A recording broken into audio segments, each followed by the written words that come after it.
with the University of Memphis Tigers, a series that hasn't been played in the last 2 or 3 years. Last time we played the Tigers was in 2021, and that was down in Memphis. But more about that later. I remember that one. Raiders come in at 24-27 overall. They're 11-16 in conference play. Memphis 21-29. They're 12-12 in the American Conference. So these two teams getting ready for their postseason conference tournament. The Raiders need one win over the weekend against Liberty or an FIU loss to New Mexico State to qualify for the tournament. So we'll be keeping close tabs on those games for you this weekend. And actually, it's not a weekend. It is a Thursday, Friday, and Saturday series for both of these teams. So it's Middle Tennessee and Memphis today. And the Tigers coming in for the 106th meeting between these two in baseball. That series started way back yonder, John, and that's a lot of games for two teams that, to my knowledge, have never been in the same conference. Never been in the same conference. But the Raiders lead the overall series with 54 wins to 51 for the Memphis Tigers, formerly Memphis State. Excuse me if I slip up and say that at some point during the broadcast. That could be expected. Old habits are hard to break. Boy, isn't that the truth? I grew up in Memphis. It was not Memphis State. It was Tiger High. So as a matter of fact, try not to in do that that contest, he only had Memphis has their radio crew here.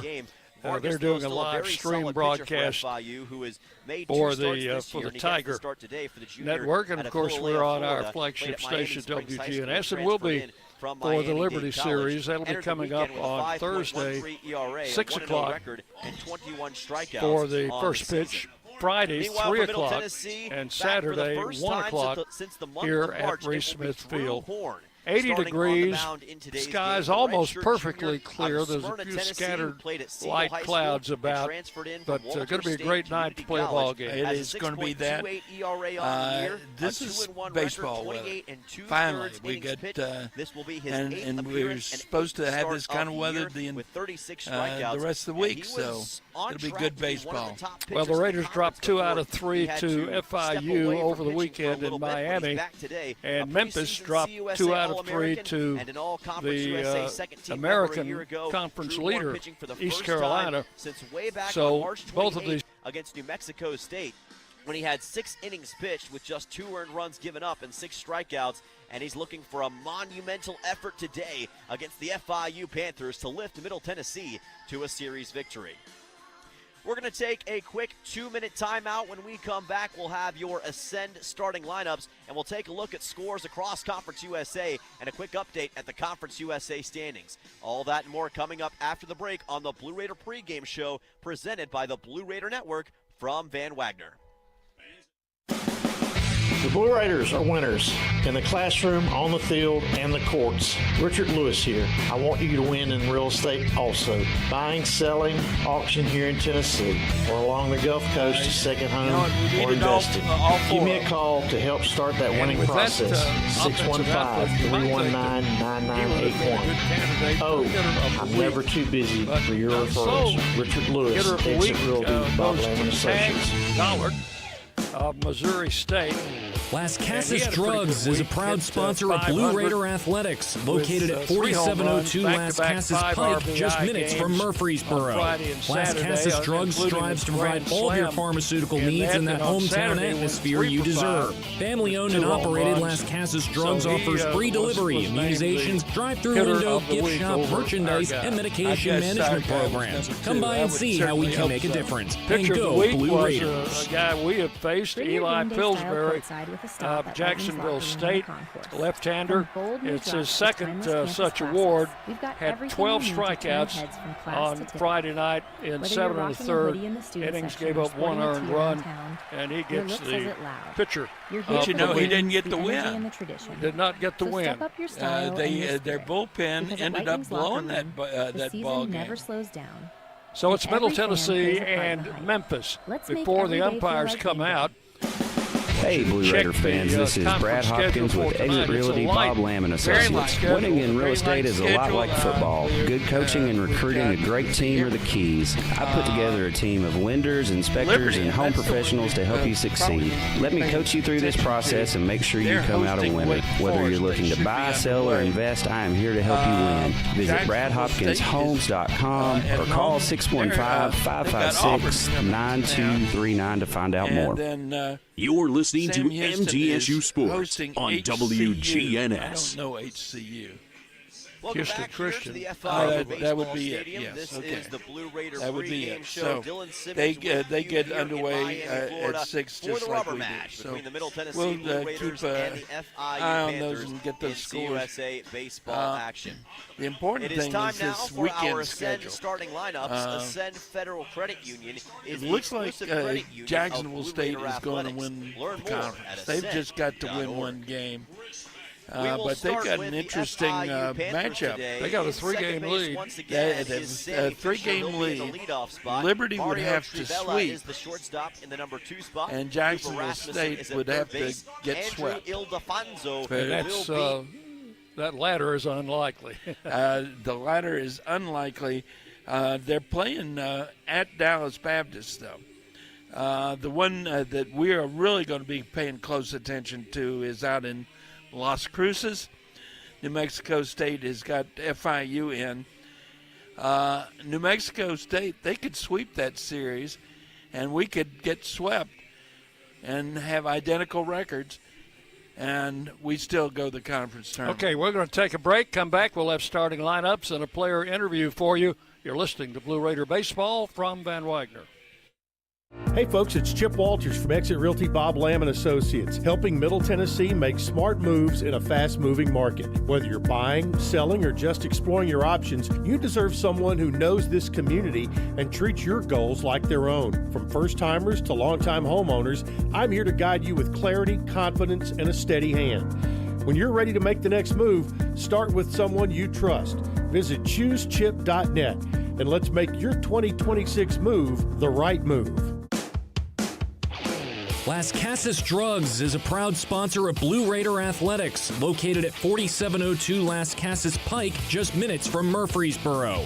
Las Casas Drugs strives to provide all of your pharmaceutical needs in that hometown atmosphere you deserve. Family-owned and operated, Las Casas Drugs offers free delivery, immunizations, drive-through window, gift shop, merchandise, and medication management programs. Come by and see how we can make a difference. And go Blue Raiders!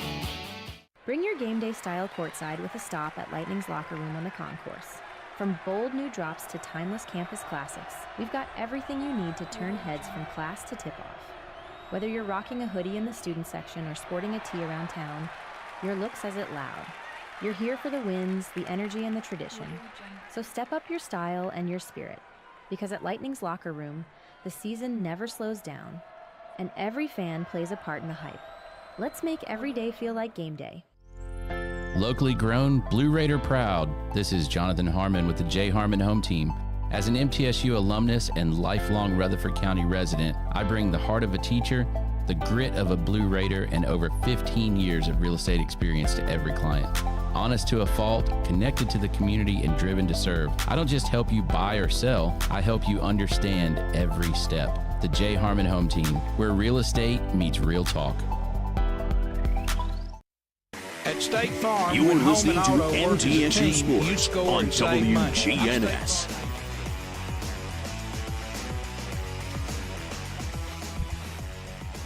Middle Tennessee and the Memphis Tigers tonight. Final non-conference game. John, how about those starting lineups? Well, brought to you by the Ascend Federal Credit Union. Can't forget that. Don't forget that.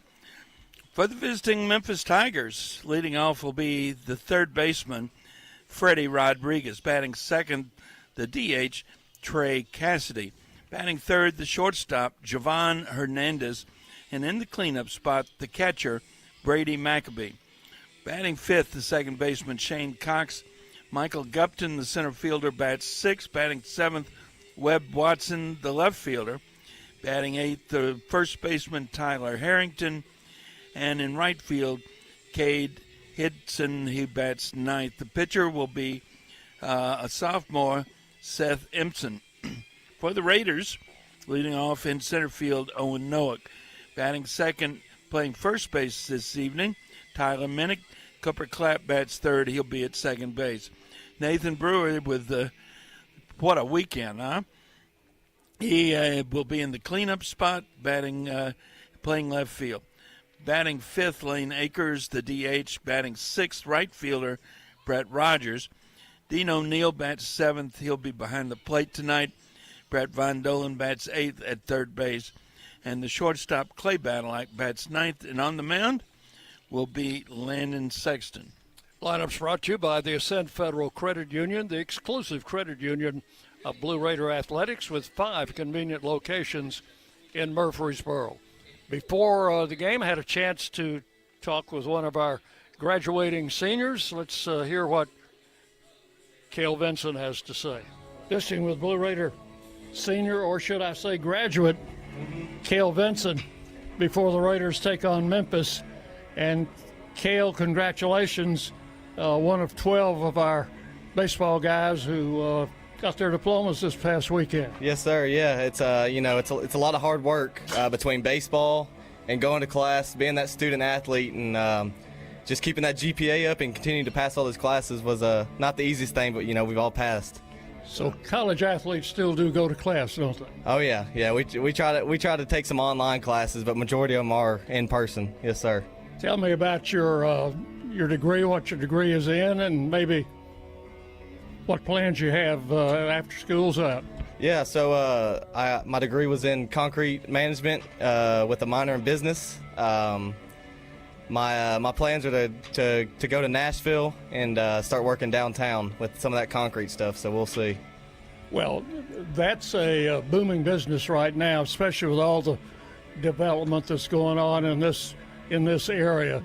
I'm sure you won't have any trouble finding a spot. No, sir, no. With the way Nashville is, it's constantly growing. I had that mindset early on that I wanted to go to Nashville and kind of stay within the area, and then maybe potentially come back to Murfreesboro at some point. But yeah, Nashville's growing. So this is your 4th year with the program out of Oakland, and I see where your high school coach has just announced he's retiring. Yes, sir. Yeah, Coach Hawks. He's had a long career, a lot of successful seasons. I was thankful for him to be able to play for him. 30-something years, I think. So I can't even imagine coaching that long, and happy retirement, Coach. So. And he's sent a lot of players not only to our school but to other schools all across the southeast and the country. Yes, sir. Yeah. There's been a lot of players coming in and out. A lot of guys go to college, get drafted. There's been a lot of draftees out of Oakland, and just to be one of those numbers to be able to go to college under Coach Hawks was pretty cool. Well, it's kind of been a up and down career for you. I know you enjoyed playing with your brother that sophomore year, and you saw most time at second base, but the last 2 years you haven't had a lot of playing time. And as a player, players want to play. Yes, sir. I know that, but it's difficult, I guess, to understand what your role is and to accept it. Yes, sir. Yeah, it's been tough. I played the 55 games sophomore year, got my feet wet, and then the past 2 years I've really been battling, trying to find a spot. But it's one of those things. I just got to always stay ready. Most of the bats that I've had this year, it's been few, but I've been trying to stay ready as much as possible with those ABs, and we got a guaranteed 4 games left. Make the tournament. I'd love to get one of those ABs coming up these next few weeks. Did you miss walking across the stage this past weekend? Yes, sir, I did. We I think my degree or whatever was supposed to graduate Friday evening, so we were playing that night. Luckily we won, so it worked out missing graduation. But yeah, it's not the worst thing not to walk. It's those graduations are definitely long, so. But it was good. It was good. I think most guys would rather be in the cage swinging a bat. Yes, sir. Yes, sir, I would. Okay. So you've learned a lot as a starting player. What have you learned as a utility player, somebody who can play just about every position? It's definitely difficult. Playing second base every day, you take your reps there. And then, you may get the call to go to outfield. You may get the call to go to first. You're just constantly taking reps throughout the week, trying to get so many ground balls at third, so many ground balls at second, first base, even some fly balls, which I haven't played outfield, in my career, but you never know when you might get called out there. Well, it's been said that there are a lot of life lessons to be learned from playing this game, and some perhaps from not playing. Yes, sir. It's one of those things you just got to keep working.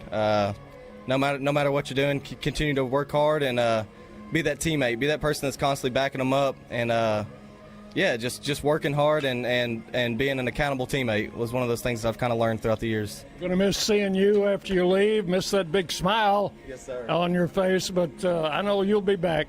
Yes, sir. Yeah, being from Murfreesboro, I do plan on coming back out here and seeing a few of the guys and just continuing to support MTSU. Yes, sir.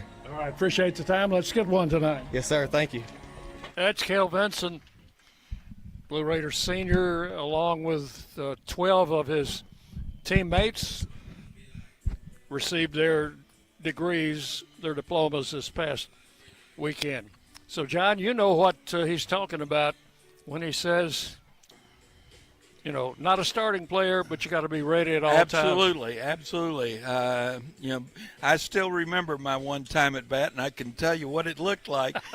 But I can also tell you what a great experience was all those days. That was back in the days when you actually had somebody catching batting practice. All right, we're going to take a 1-minute break. 1 minute, we'll be back with First Pitch on the Blue Raider Network from Van Wagner.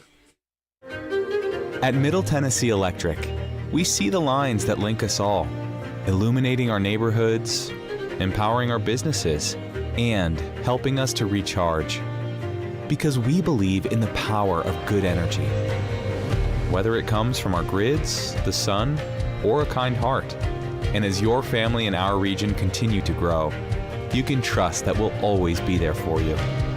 Middle Tennessee Electric, bringing good energy. The Blue Raiders are winners in the classroom, on the field, and the courts. Richard Lewis here. I want you to win in real estate also. Buying, selling, auction here in Tennessee, or along the Gulf Coast, a second home, or investing. Give me a call to help start that winning process. 615-319-9981. Oh, I'm never too busy for your referrals. Richard Lewis, Exit Realty, Bob Lamb & Associates. WGNS, Murfreesboro, Smyrna, the flagship station for Blue Raider sports. From the Blue Raider Network and Van Wagner College, it's time for Middle Tennessee State University baseball. Today's game is brought to you in part by Exit Realty, Bob Lamb & Associates, and agents Brad Hopkins, Richard Lewis, Jonathan Harmon, and Chip Walters, the Tennessee Highway Safety Office, and by Middle Tennessee State University. Ladies and gentlemen, it's time for Blue Raider Baseball. Dick Plummer and John Callow with you from Maurice Smith Field. Raiders have taken the field. The defense is as usual. We'll run that by you as the game progresses. But, John, our starting pitcher, Landon Sexton, making his first start of the season. Yeah, this is his first time out of the chute as a starter. He's made 7 appearances. He's thrown 6 in the third innings, given up 4 runs, 3 earned on 5 hits, 6 walks, 5 strikeouts. He's got a .426 ERA, a 1-1 record, and opponents only hitting .217 against him. He'll face Freddie Rodriguez, the leadoff hitter for Memphis, their third baseman, and the first pitch is a strike call. At 6:04. See, they started a minute earlier. I would have been able to give the defense. Now, we had it timed right. They didn't. 1 strike to count to Rodriguez. You want to keep this guy off the bases if possible. He's got 39 stolen bases this season. Yeah, this is not somebody you want to have to worry about. .292 hitter overall. So the Raiders have Dean O'Neill behind the plate today, being a midweek game. And Tyler Minnick playing first base. Pitches outside for ball 2 with Von Dolan at third, Badalak at short, Cooper Clapp at second, Nathan Brewer in left, Nowak in center, Rogers in right. That's the defense behind Landon Sexton. The big right-hander delivers, and it's outside for ball 3. So Sexton listed at 6'6", I believe. He's out of South Carolina. And the pitch to the plate is high, and he issues a leadoff walk to Rodriguez. This Memphis team has stolen 115 bases. Compare that with the Blue Raiders' 52. Yeah, I'd say they want to run, and they're going to be wanting to run immediately. So the batter will be Trey Cassidy, the DH, and he's a left-handed hitter. Well, that's kind of the classic MO for a lineup. Use a left-handed hitter as your number 2 guy, makes it harder for that catcher to throw or even to see that runner at first base. Look at that lead he's got. Oh, yeah, he's gone. He slipped. That is the only reason he didn't steal that base. You think Coach Huber might have added a little extra layer of moisture when he hosed down the infield? 1 strike to count to Cassidy. We've almost got a rain out here. Need to throw to first here. Sexton does throw to first, and he's back. Boy, and you're right. That is a huge lead. Look where he is. He was all the way to the edge of the cutout. Yeah, just on his primary lead. So 1 strike to count to Cassidy. He's about a half step shorter this time, but he's edging. Another throw to first, and he's back. Take another half step towards second base. That's how close that play was. I imagine Cassidy has had to go through this a lot if he bats number 2 most of the time. Yeah. So Rodriguez edging off the bag at first, and a throw over there is not close.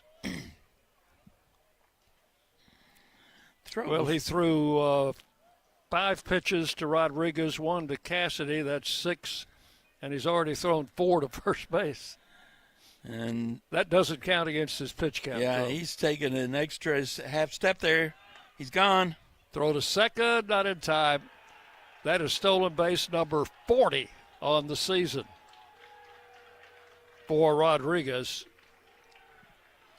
The pitch was a ball, so it's 1-1 now to Cassidy. Now let's see if they try to steal third. Von Dolan's going to move a few steps over closer to the bag just in case that is what's going to happen. The pitch, check swing, and that's a strike. 1 ball and 2 strikes the count.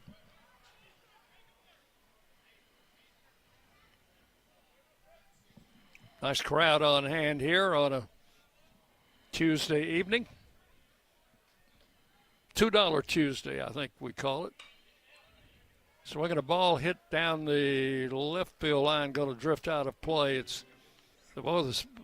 Looking into that sun, John, it's hard to see balls hit out toward left field. It did not quite get to the Memphis bullpen down the left field line. So 1 ball and 2 strikes to Cassidy. Left-handed batter facing the right-hander Landon Sexton. Check of the runner, and the pitch misses outside for ball 2. Not many numbers on Sexton because he's only appeared in 7 games, but 6 walks in 6 innings. And that's been a drawback for him. Pitch is swung on, fouled out of play, and the count will hold at 2-2.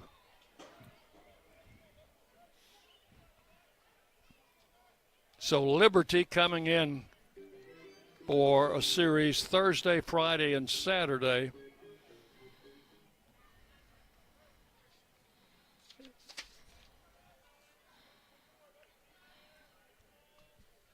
Sexton with a 2-2 count to Cassidy, and the pitch is high, ball 3. Well, coming into the weekend, Liberty is in second place in the league at 19-8. They're 3 games behind Jacksonville State. But Missouri State is right on their tail at 18-9. 3-2 pitch misses for ball 4, and first 2 batters in the first inning have walked. Well, that's discouraging because he had an 0-2 count on Cassidy, did he not?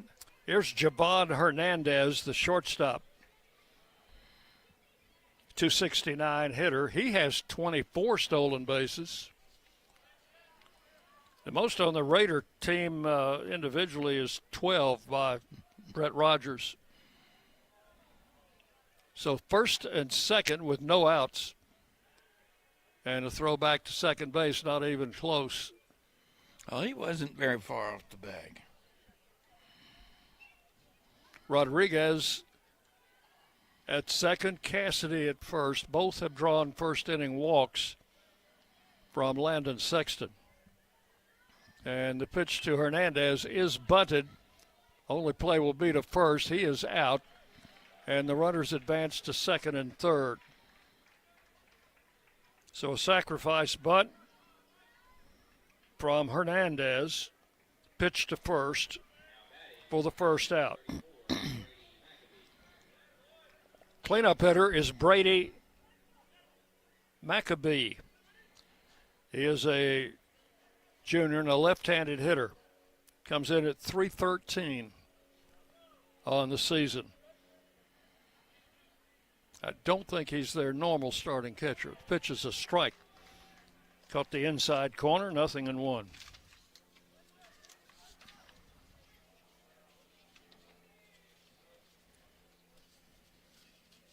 Raiders play normal in the infield. They would give up a run to get an out.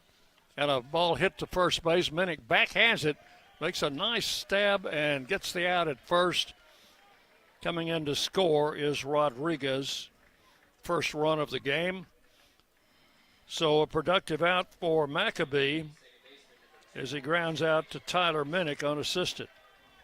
And Memphis with an early 1-0 lead. The runner on second also advanced. He's over third now.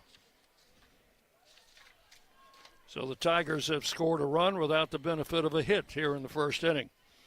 Shane Cox is the batter. He's second baseman. Takes pitch high for ball 1. Raiders already have action in their bullpen. Let me see if I can get a number. Cox is a grad student in his 5th year with the program. You don't see that very often. And that one hit him in the back.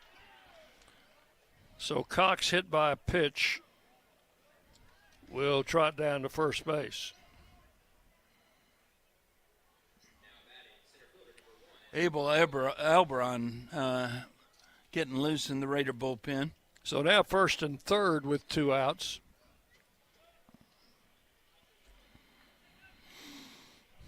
And the batter is Michael Gupton. He's the center fielder.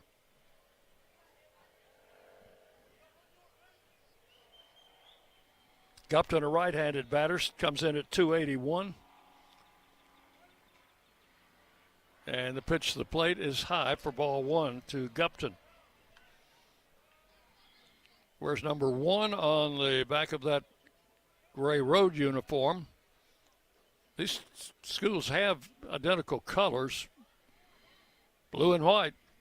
So there's a lot of those blue and white combinations out on the field. There's a foul out of play.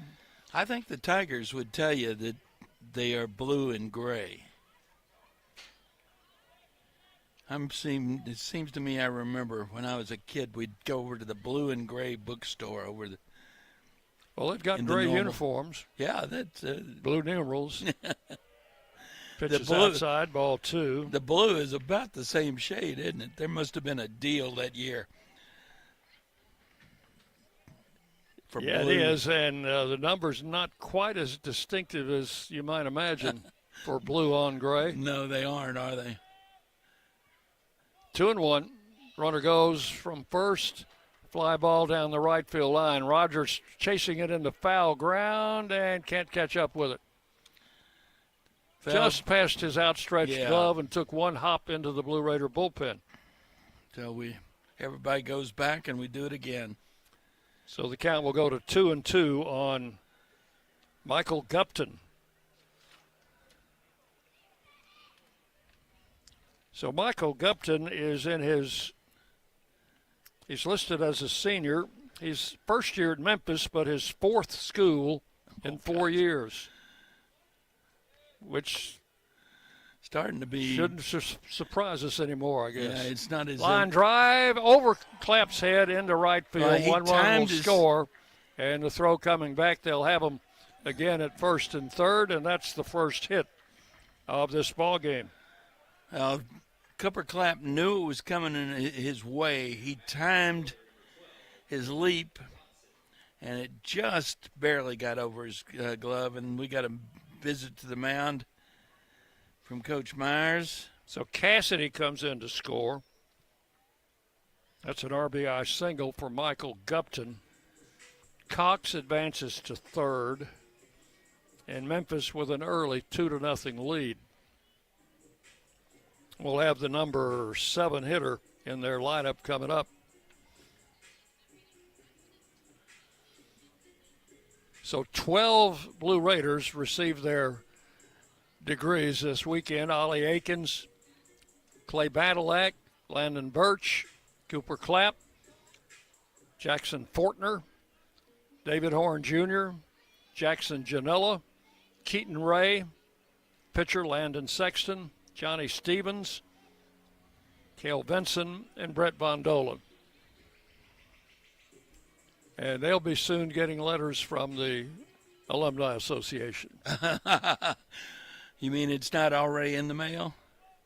Here's Watson, the left fielder. He's a freshman, redshirt freshman. That's from the left side. And Sexton's pitch is outside for ball 1. 2-0.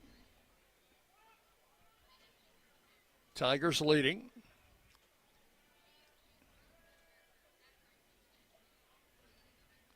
Sexton with the pitch. Strike at the knees.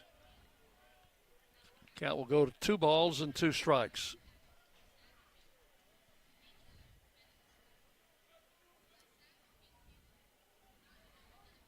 First and third with 2 outs. 2 runs in here in the top of the first inning. And the throw to first, the runner back.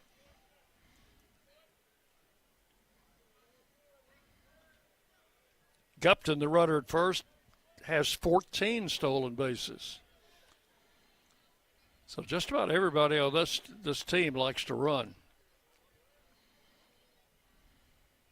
Here's they throw to first again, and they almost picked him off.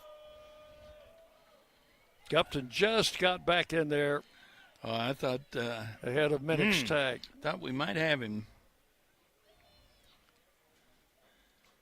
So we'll go back to a 1-1 count to Watson. Gupton is not taking the kind of primary lead, though, that we saw Rodriguez take. Yeah, another throw over there. Watson is in his second year at Memphis. He was redshirted last year. 6-footer, weighs 210. Out of North Little Rock, swinging a foul back. He was moving. Count will go 1-2, and the runner, Gupton, will have to return to first.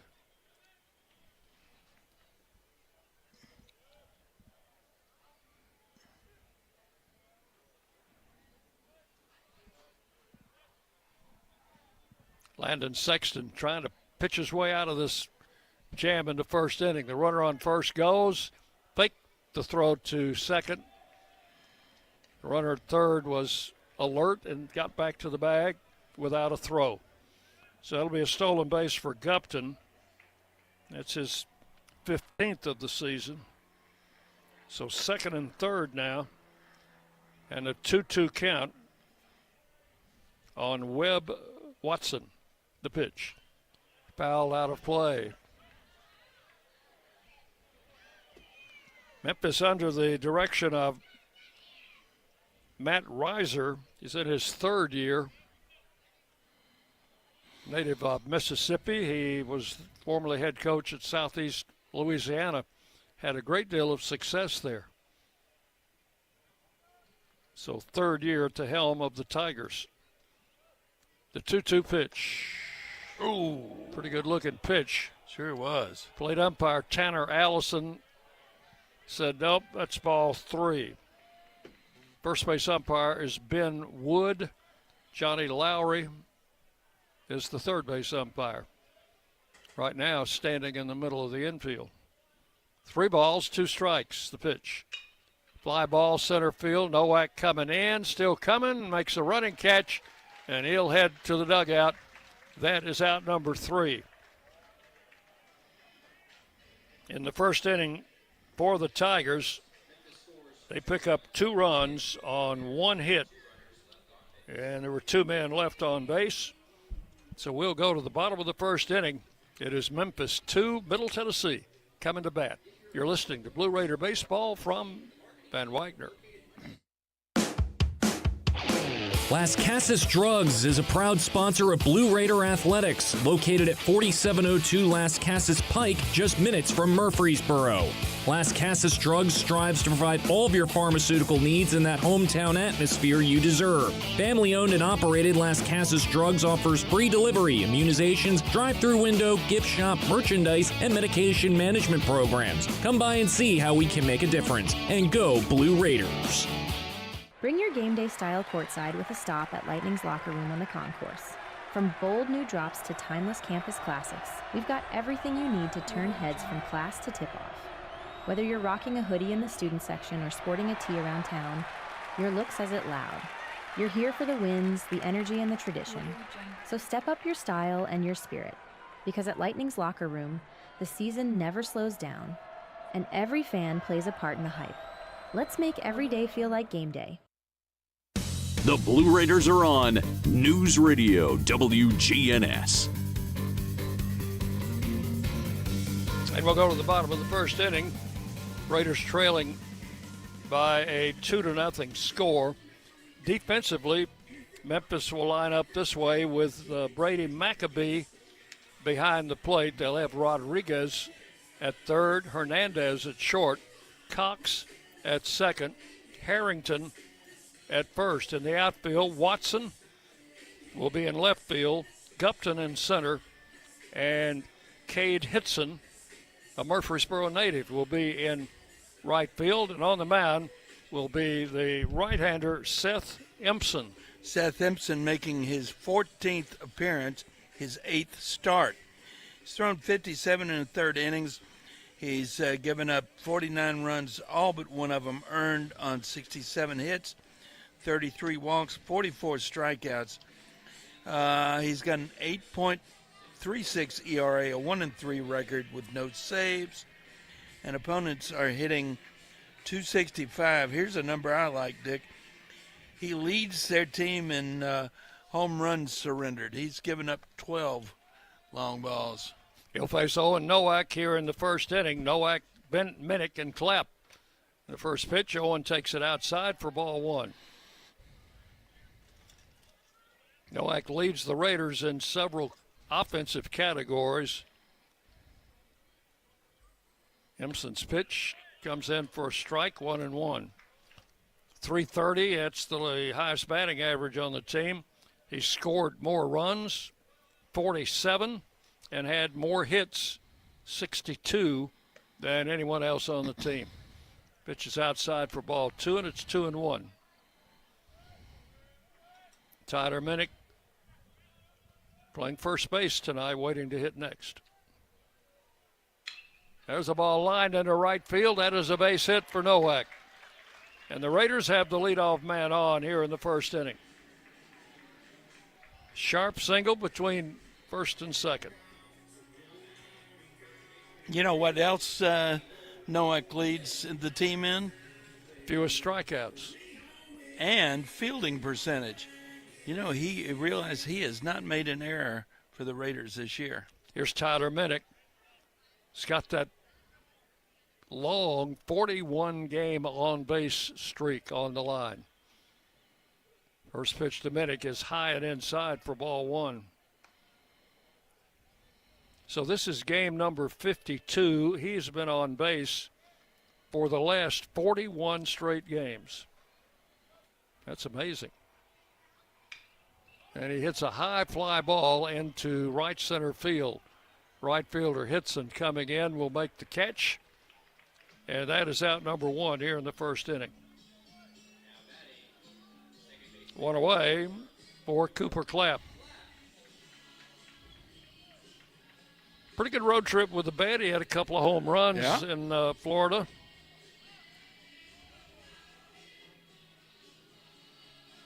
He'll be one of our returners next year. 308 with now 8 home runs on the season. And the pitch. It's low and inside to Clapp for ball one.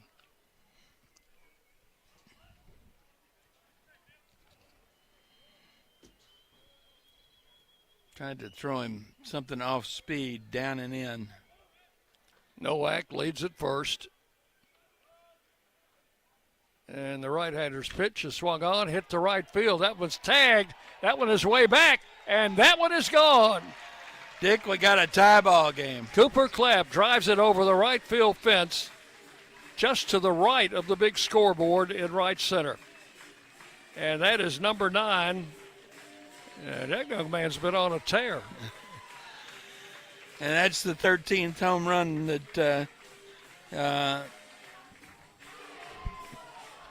Seth Ipson has given up. 2-run homer for Cooper Clapp. That is an Old South Properties home run. Old South, Tennessee's favorite home builder and official home builder of Middle Tennessee State. Well, that's what you want to do. Home run sponsor. Oop, I'm sorry. That's what you want to do, right? They score 2, you come back and put 2 on the board, and then you add on. Here's Nathan Brewer. Takes the first pitch a bit high for ball one. How about back-to-back here?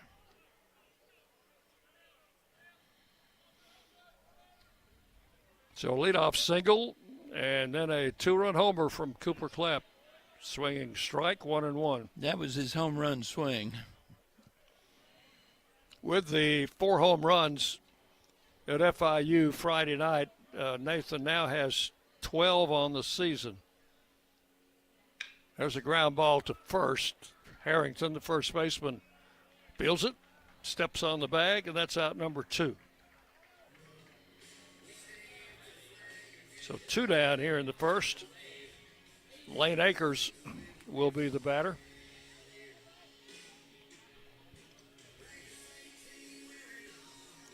Lane with a healthy .315 batting average, 7 home runs. I'd say he has to be a leading candidate for Conference USA Freshman of the Year. Ground ball to short. Hernandez up and throws across and got him. Boy, he almost pulled his foot. So Akers grounds out short to first. And that's it for the Raiders in the first inning, but they come up with 2 runs to tie on 2 hits and nobody left. We have completed 1 full inning. Memphis 2, Middle Tennessee 2. You're listening to Blue Raider Baseball from Van Wagner.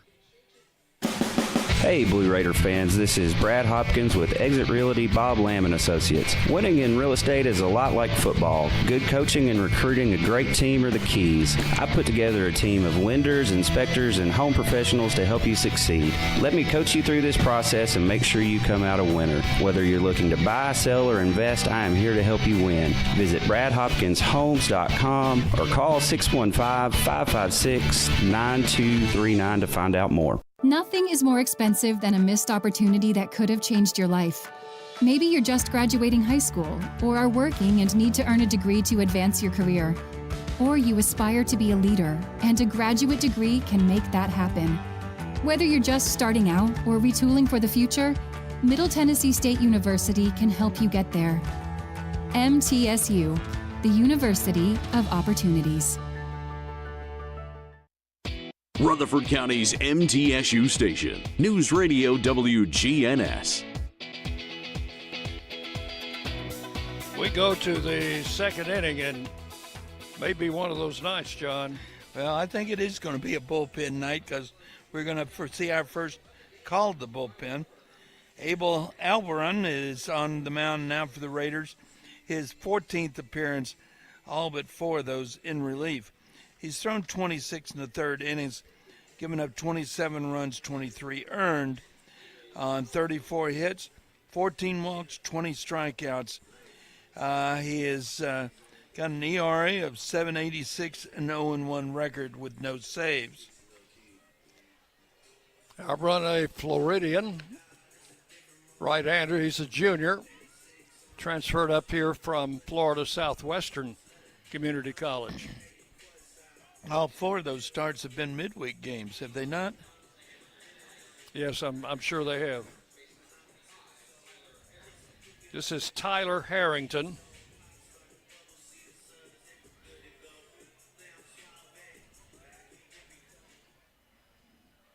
Harrington bats from the right side, stands in at 278 on the year with 3 home runs. He's a right-hander. And the pitch is a strike, caught the outside corner, 0-1.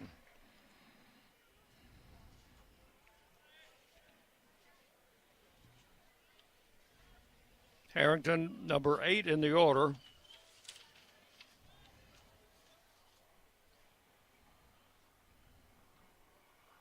Alvaron with the pitch. Foul to the screen. The count will go to 0-2 on the Memphis first baseman. Final numbers on Landon Sexton. He goes an inning, gives up 2 runs, both earned on a hit, 2 walks, no strikeouts, and a hit batter. 2 strikes the count to Harrington, leading off inning number 2. Alvaron's pitch hit up the middle and fielded by Badalack. Throw to first is a little off the mark. Great stop by Clay Badalack, but his momentum carried him all the way into the outfield and couldn't get anything much on the throw. So that'll be an infield hit for Harrington. He is at first base. On one hand, what a great job of getting to that ball, keeping it from going to the outfield. This is Cade Hitson. That one might have been a good one to just put in your back pocket.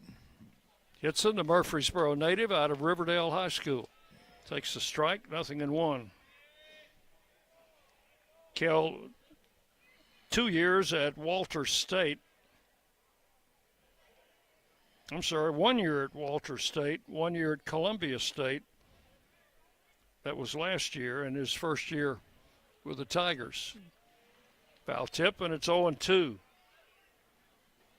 Hitson hit .338 at Columbia State last year with 10 home runs. Here he's hitting .284. Bats from the left side. And the pitch hit him. That's very frustrating for a pitching coach, John, to get ahead 0-2 and then hit the batter.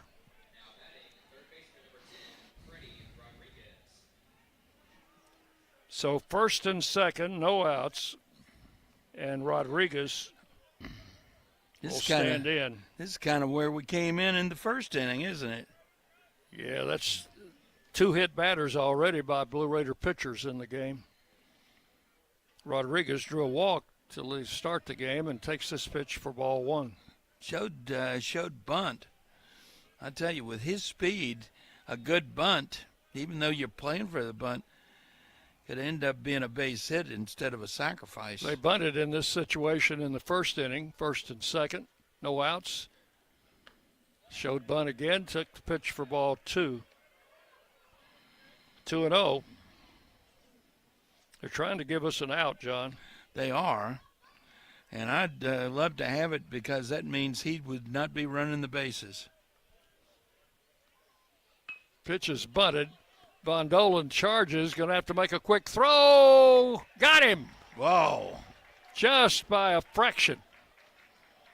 No argument. And that will be a sacrifice bunt, moving the runners to second and third. But in any event, we're glad to see Rodriguez not on the base path. So 1 out, second and third. Here's Cassidy. Cassidy drew a walk, scored in the first inning. Is Coach Reiser there? Does he do his own third base coaching? Must be. He's been discussing that call with the first base umpire. He wants him to consult. I don't know why they do that, John. Why do they consult? Because the first base umpire, he's the one that's right there. Right on the play. Yeah. What can the other two umpires tell him? Nothing. Hey, you missed You're that right. one? You're right. And he's already, yep. There you go. Besides, umpires are going to take up for each other. You know that. Without that instant replay. So 1 out, runners second and third. That's the rant of the day, I guess. Here's Cassidy. He drew a walk in the first inning.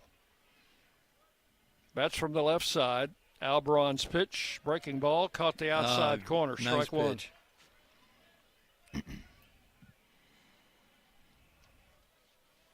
Middle infielders are conceding that run to get the out.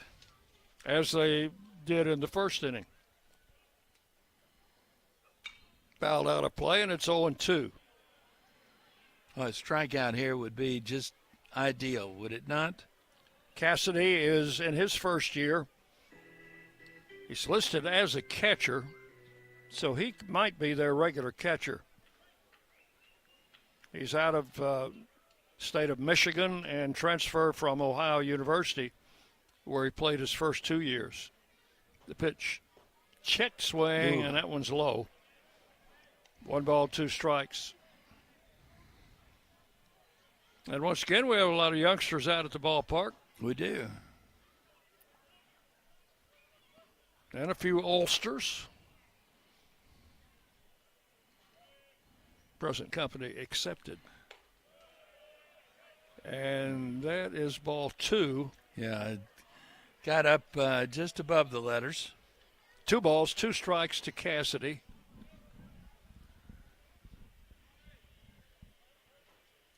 We're in a 2-2 ball game, and we're in the second inning. Runners second and third. Ball 3 is low.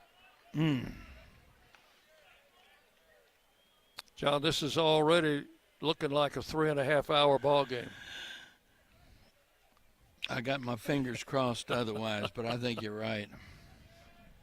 Full count, 3-2. Albron with the pitch. Ground ball up the middle. Badalak behind the bag at second. Over to first, and it gets away from Minnick. The run scores, and a second runner will come in to score. Yeah. So it's an error on somebody. Wow.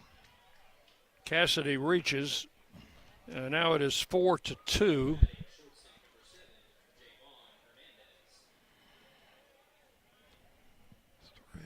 6, 3. First base, throw. Is that what they're calling it? Minnick calling it on first baseman. E3. Yep. I think that's the right call. Runner goes, ground ball to short. Badalak, no play at second. Over to first in time. That's out number 2. But 2 runs have already come across on an error. Haven't seen Tyler make too many errors at first base.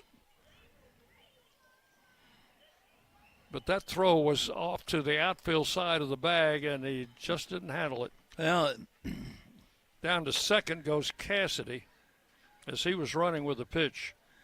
So 2 down. I'm wondering if the sun might have not have been a factor on that. Maccabee takes the strike, 0-1. The shadows from Floyd Stadium have come almost, 15 feet to the outfield side of the first baseline. There's a base hit to center field. Cassidy will be waved, and another run will be in for the Tigers. Coming in to score, Cassidy on the base hit by Maccabee. And that will make it 5-2. Second hit off Alberon, and the third run. I think those other two will be unearned. That last one is certainly unearned. Let me check on the. With the base hit, they're probably going to be unearned now as well. Cox takes a strike, 0-1. Had that play at first been made, that would not have been the third out, but the first one is earned. The last two are unearned. Here's the pitch, blowing outside. Count will go to 1-1 to Shane Cox. Maccabee at first with 2 outs. 3 runs in here in the second inning. Tigers lead it 5-2.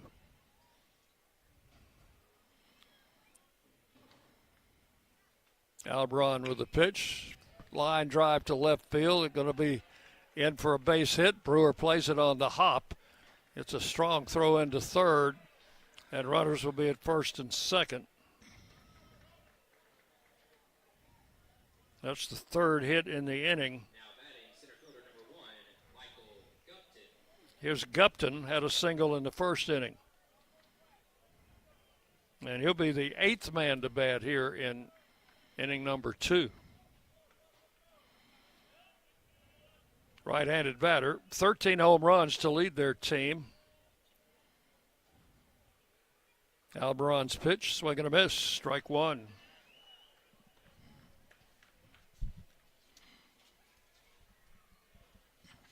Mentioned Gupton is in his 4th team in 4 years. Takes a pitch inside, 1-1. Freshman year at North Carolina State, sophomore at Gulf Coast Community College, junior year at Samford, where he hit over 300. This pitch is fouled out of play, and the count will go to 1-2. Colt Cates throwing in the Raider bullpen.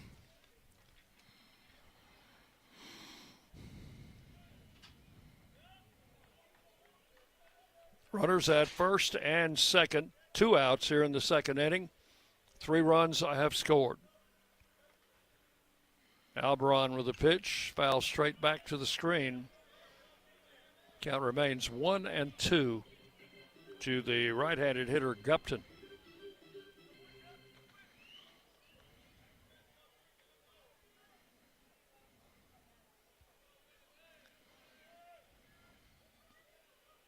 Just about the entire infield's in the shade now. And the pitch. That's low. Count will go to 2-2 on Gupton.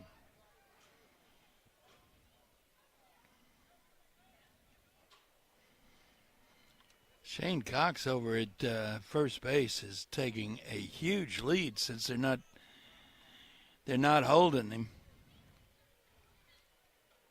Well, he's not going to be running unless the guy on second runs. The pitch. Ground ball to short. Badalak charges over to first and got him. Whoa. And the throw to the plate, you don't need it. That's the third out. That'll be a 6-3 put out on Gupton. Minnick made a fine play at first base. Sure that did. throw was off to the outfield side. In the inning, 3 runs on 3 hits. There was an error and 2 men left. So we'll go to the bottom of the second inning. Haven't seen any goose eggs up on that scoreboard yet. Memphis 5, Middle Tennessee 2. You're listening to Blue Raider Baseball from Van Wagner. Will Fraley, attorney at law, has experience you can count on. Former Blue Raider baseball player and MTSU alum Will Fraley serves Murfreesboro and the surrounding communities. Put a strong and experienced legal fighter on your case. Give Will Fraley a call and he can handle all of your legal matters, including criminal and domestic or family law. Visit willfraleylaw.com or call 615-410-7290. When the arena lights dim for a concert, or when the crowd becomes one at a big game, you can almost feel like you're the biggest fan. But who's your biggest fan? It's the person that will get you home safely after a night of drinking. It's the person who looks out for your life to make sure you leave the stadium with someone sober. This could be a designated driver or someone who offers to get you a ride share. Because in Tennessee, fans don't let fans drive drunk. Brought to you by the Tennessee Highway Safety Office, a division of the Tennessee Department of Safety and Homeland Security.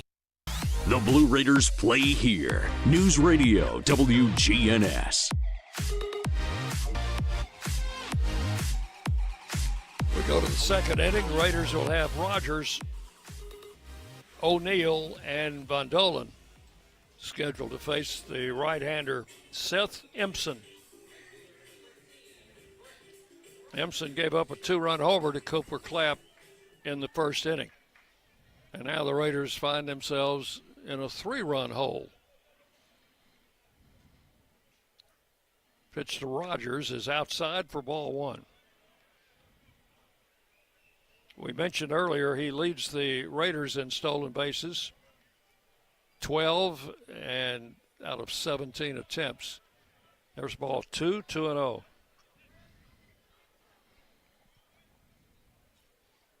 Brett, a redshirt sophomore out of Chattanooga. This pitch is low, throw out ball 3. 3-0. Well, we need base runners.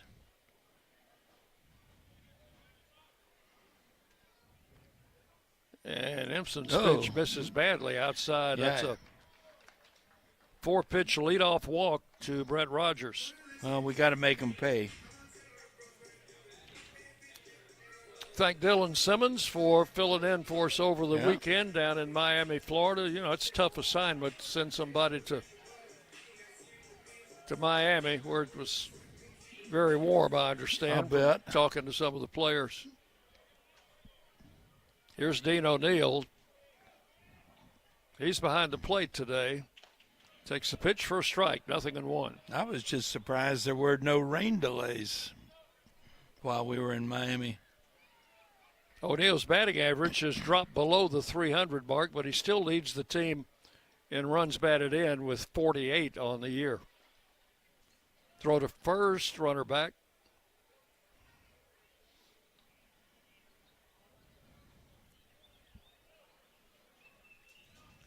Well, I guess our fret guys are, school is out. I guess they're gone for the year, huh? They're not there tonight. That one hit high there. That's a major league pop-up. Shortstop Hernandez back in shallow left field, makes the catch for out number 1. So that is not a pop-up, is it? The batter will be Brett Von Dolan. Another one of our weekend graduates. He's still got another year of eligibility, doesn't he? Yes. Empson with the pitch, ground ball. That's a double play ball. Out at second and out at first. That's a 6-4-3 double play, and that will retire the side here in the second inning. No runs, no hits, and with the double play, nobody left. So we've completed 2 full innings. Memphis 5, Middle Tennessee 2. You're listening to Blue Raider Baseball from Van Wagner.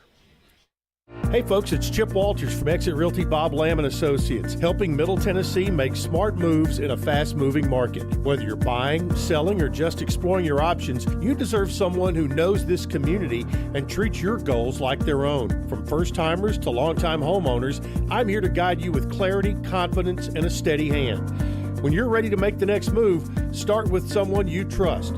Visit choosechip.net and let's make your 2026 move the right move. Las Casas Drugs is a proud sponsor of Blue Raider Athletics, located at 4702 Las Casas Pike, just minutes from Murfreesboro. Las Casas Drugs strives to provide all of your pharmaceutical needs in that hometown atmosphere you deserve. Family-owned and operated, Las Casas Drugs offers free delivery, immunizations, drive-through window, gift shop, merchandise, and medication management programs. Come by and see how we can make a difference. And go Blue Raiders. WGNS, the flagship station for Blue Raider sports.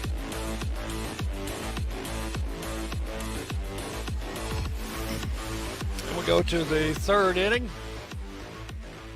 5-2. Memphis has scored in each of the first two innings, and Abel Alberon will start his second inning of work. The only batter not to bat in the second inning for Memphis was Webb Watson. So he'll lead off here in the third. Watson, Harrington, and Hitson, bottom three in the batting order. We need to have a clean inning here. Get back to the plate and try to do some damage. Watson, a left-handed hitter, had a fly ball to center field to end the first inning. Takes a pitch inside for ball one. Redshirt freshman, Webb Watson.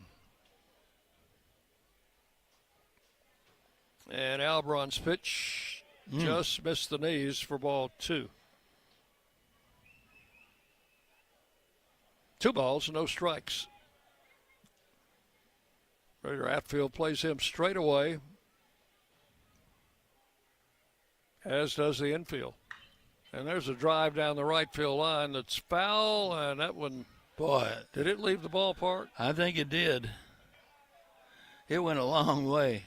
Just to the left of the bullpen, Raider bullpen, down the right field line. So the count is 2-1 to Watson. That's Cole Cates up throwing again. There's a line drive into right center. It's going to drop for a base hit. Leadoff single for Watson. That'll be the fourth hit off Alberon and the fifth hit in the game for the Tigers. The batter will be Tyler Harrington, first baseman. Had a base hit up the middle in the second inning. So the Raider infield will set up in double play depth. Maybe they can get 1-2. Pitch. That's a strike call, 0-1.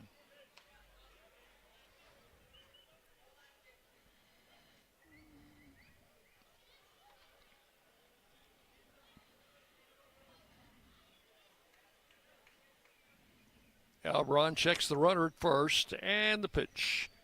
Fouled out of play to the right. She's ahead in the count, 0-2.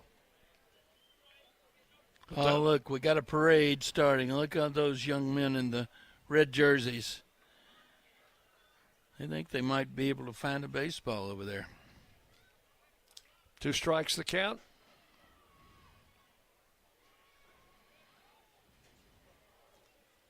Ground ball to short. Cut off by Von Dolan. No play at second. Gets the out at first. That ball was hit so slowly, Von Dolan had time to get over in front of Badalak to cut it off and make the play. I'm not sure if he had not done that and Badalak would have been forced to make the play. I'm not sure we would have gotten that runner at first base. So 1 out. Runner at first, Watson advances to second. The batter is Cade Hitson.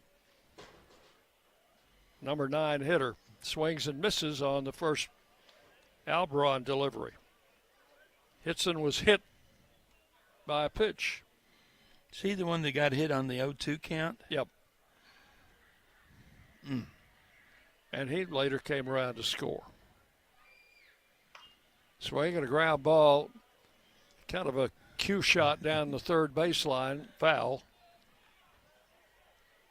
Yeah, and it's 0-2.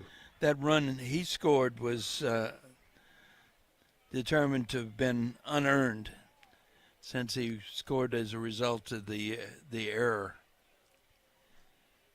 So Albron ahead, 2 strikes. Foul to the screen. He's trying to go to left field, isn't he, Dick? Well, I don't know if he's consciously doing that or not, or just swinging at an outside pitch. They teach him how to do that, though. The pitch popped up. O'Neill off with the mask behind the home plate. Will take it for out number 2. So Hitson pops out to the catcher for the second out. And with 2 outs, the leadoff man is Rodriguez. John, he's batting for the 3rd time in 3 innings. Walked and scored in the first, laid down a nice sacrifice in the 2nd inning, which led to a couple of runs. Swing and a miss, strike 1. We need to get him. Don't need to have him on base.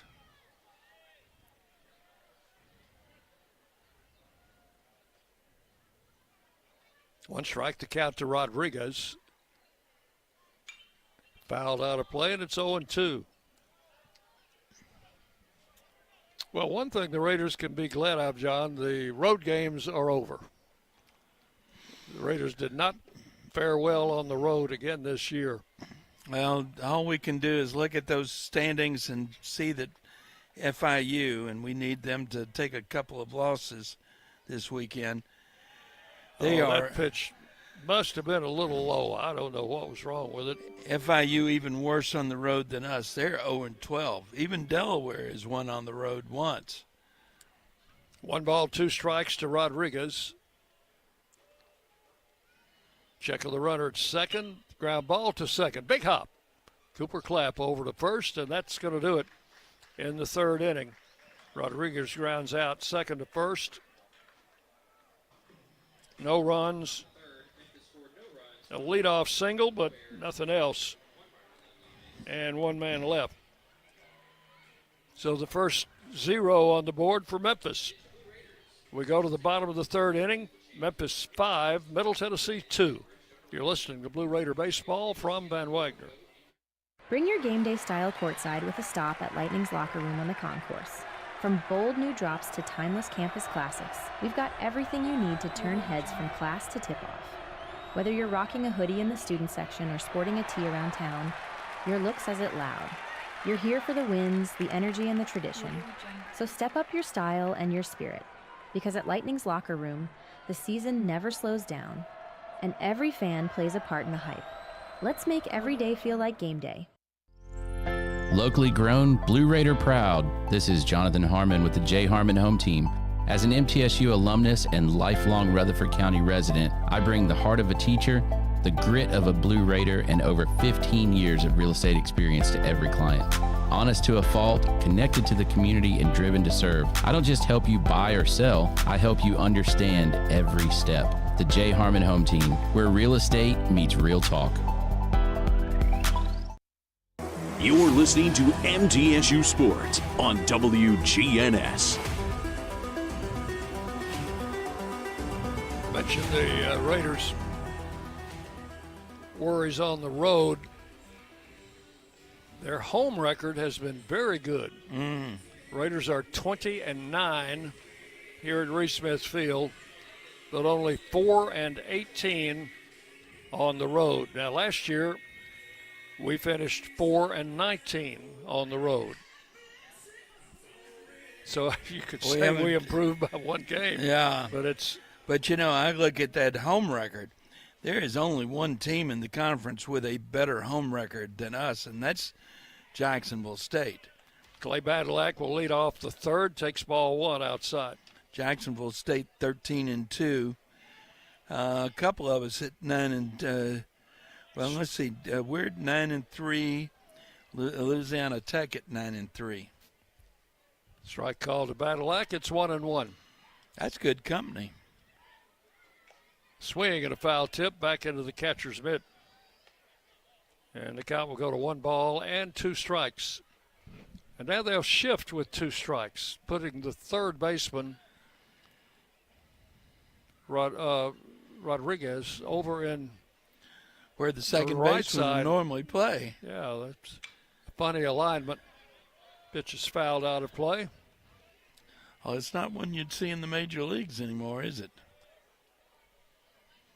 No.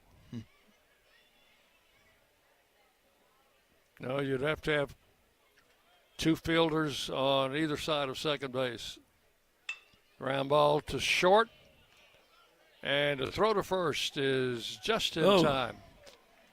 Made that a close play. Badalack retired short to first for out number 1. The batter will be Owen Nowak, who led off the first inning for the Raiders with a single. Came around to score on Cooper Clapp's home run. Memphis leading 5-2.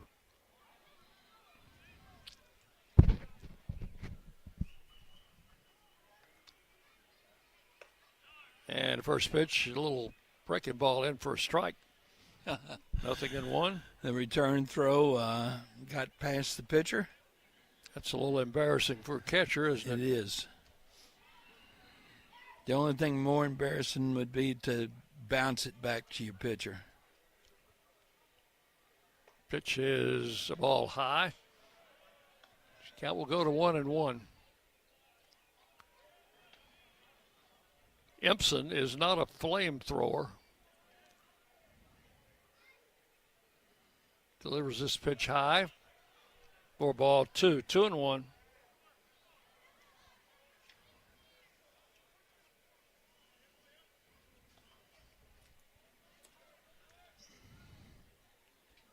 Ball 3 is outside, and the count goes 3-1 to Owen Nowak.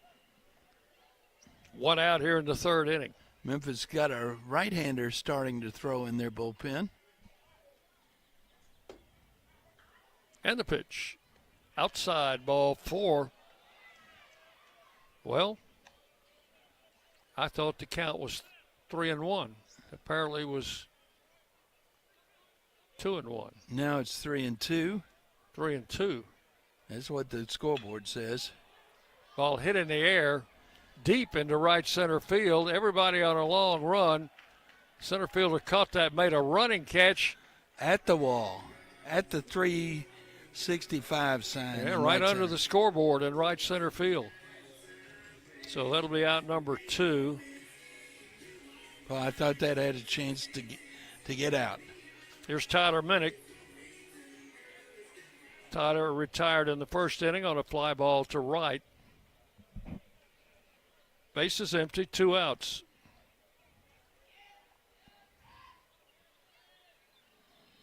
And the pitch to the plate. Minnick takes a strike. No balls, 1 strike.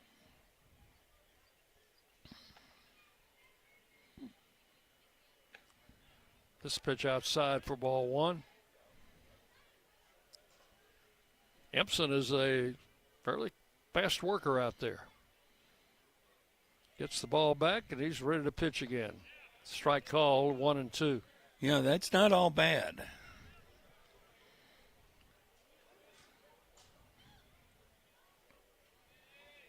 Minnick stands in with a 1-2 count and smashes into left field for a base hit. Got just under the shortstop's glove. So that will extend his on-base streak to 42 consecutive games. It is also the 3rd hit for the Raiders in this contest. And with 2 outs, the batter, Cooper Clapp, had a 2-run homer in the first inning. Throw him that same pitch.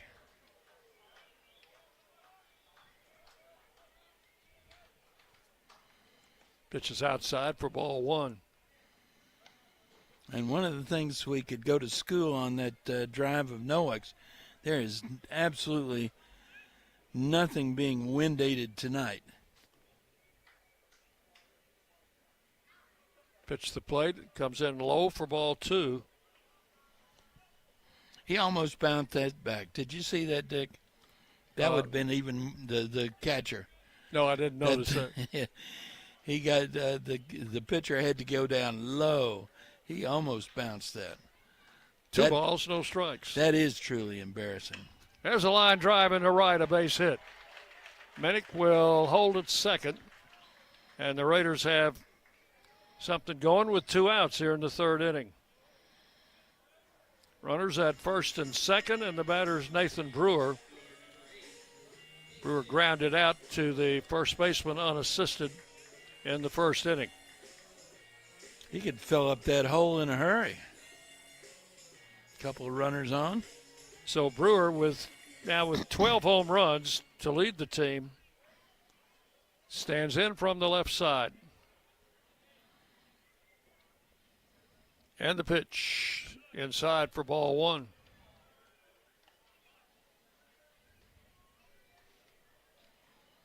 First 2 men in the inning went down, but Minnick single to left, Clapp a single to right, first and second.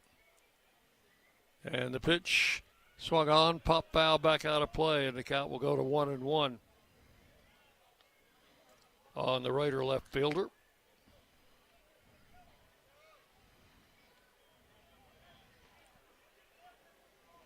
Did one of those young people get that baseball? Looks like they're organizing something down there. Empson ready with a 1-1. Grounded to first. Going to be a foul ball. Whoa. Just outside the line. Skipped past the first base bag. Caught a break on that, though, because that would have been a 3 unassisted in the inning. Instead, Brewer gets to see another pitch. 1 ball, 2 strikes to Nathan Brewer.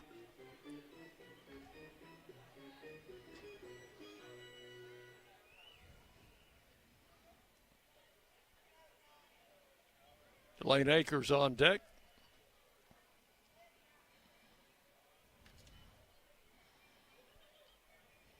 And the 1-2 pitch over but low, ball 2. Our opponent for the final conference series, Liberty, is playing Wake Forest tonight. I don't know if they're at home or... Yeah, they're in Virginia. Playing at home. That's a hard shot off the second baseman's glove. Minnick's going to score. Claps on his way to third, and it's a 5-3 ball game. So the Raiders, with a 2-out rally here in the third, cut into that lead. Brewer sharp single off the second baseman's glove, scoring Minnick, and moving Clapp over to third. So now it's 5-3. His third hit in the inning. 5th hit overall for the Raiders. That right-hander in the Tiger bullpen throwing a little bit harder now. So first and third, 2 outs. Here's Lane Akers. Lane grounded out in the first inning. Takes a strike. 0-1.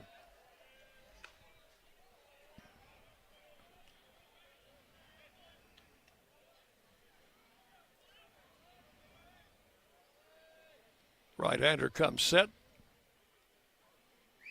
And the pitch fouled out of play, and the count will go to 0-2 on Akers.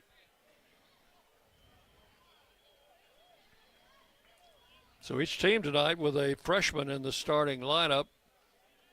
Lane Akers for the Raiders and Webb Watson for the Tigers. Both are redshirt freshmen. 2 strikes the count. High for a ball, 1-2.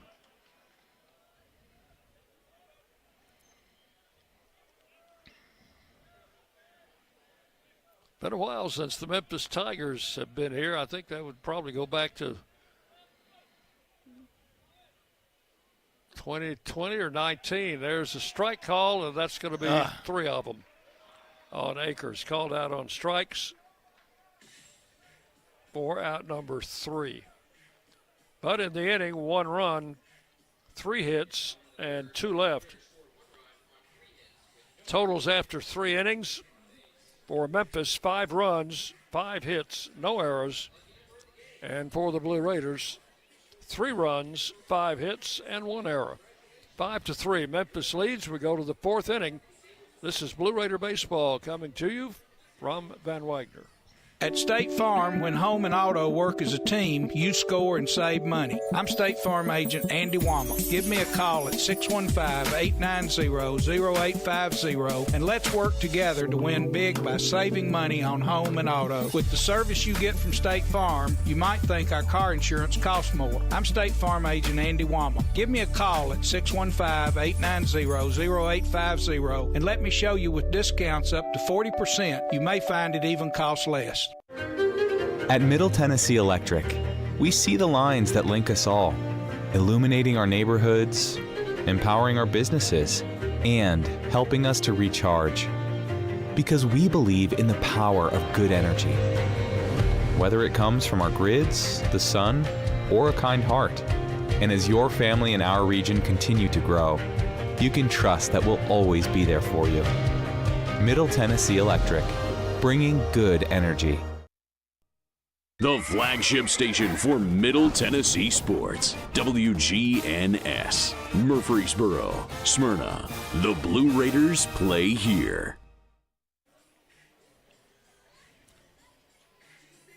Abel Albaron will be starting his 3rd inning of work, and he'll face the number 2 hitter in the lineup, Trey Cassidy. Cassidy's been on base twice and scored twice. Once on a walk, once on an error. Left-handed hitter. And Albaron's first pitch to him misses for ball 1. 5-3, Memphis leading. We're in the 4th inning.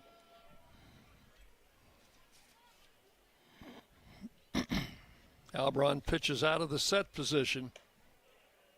And a strike is called, 1-1.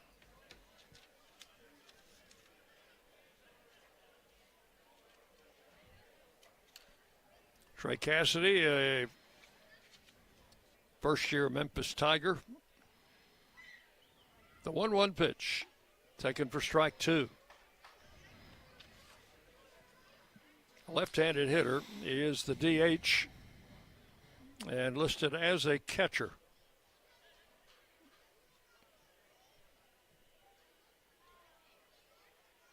Here's the 1-2 pitch, and that's fouled out of play. Count holds at 1-2.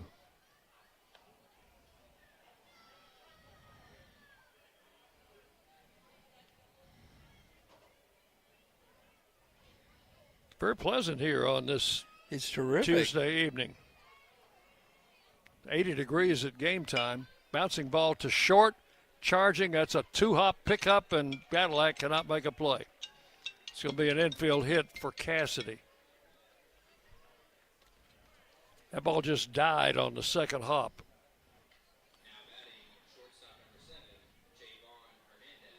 So it'll be hit number 5 off Albaron. And Hernandez will stand in. Had a sacrifice bunt in the first inning, grounded out in the second. Right-handed hitter with a .269 average and 4 home runs. Throw to first, a high throw, and Minnick had to extend his 6'4" frame to pull that one in.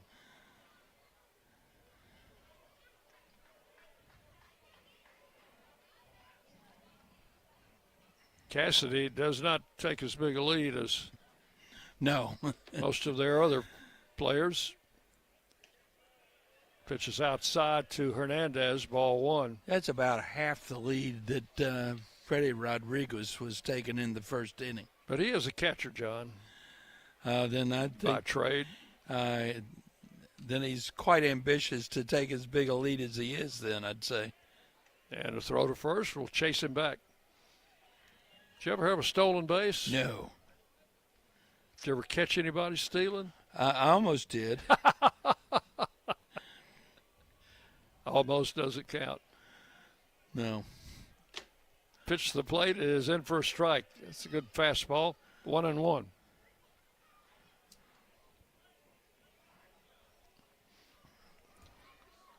Runner at first, nobody out. We're in the top of the fourth inning. The runner goes. Throw to second. He's going to be out. He is OUT at second base. O'Neill guns him down. That will go 2-4. Cooper Clapp taking the throw. That is out number 1. And the count will be 2-1 on Hernandez.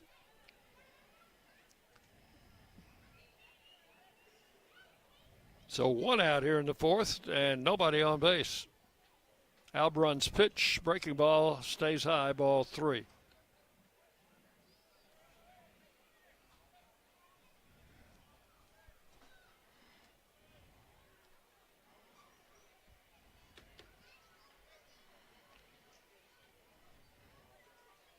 And the right-hander comes 3-1, popped up. That's another high pop-up. Badalak backing up, still on the dirt part of the infield, will make the catch for out number 2. 2 down in the fourth. Brady Backeby, the catcher, had a base hit in the second inning. He's 1 for 2.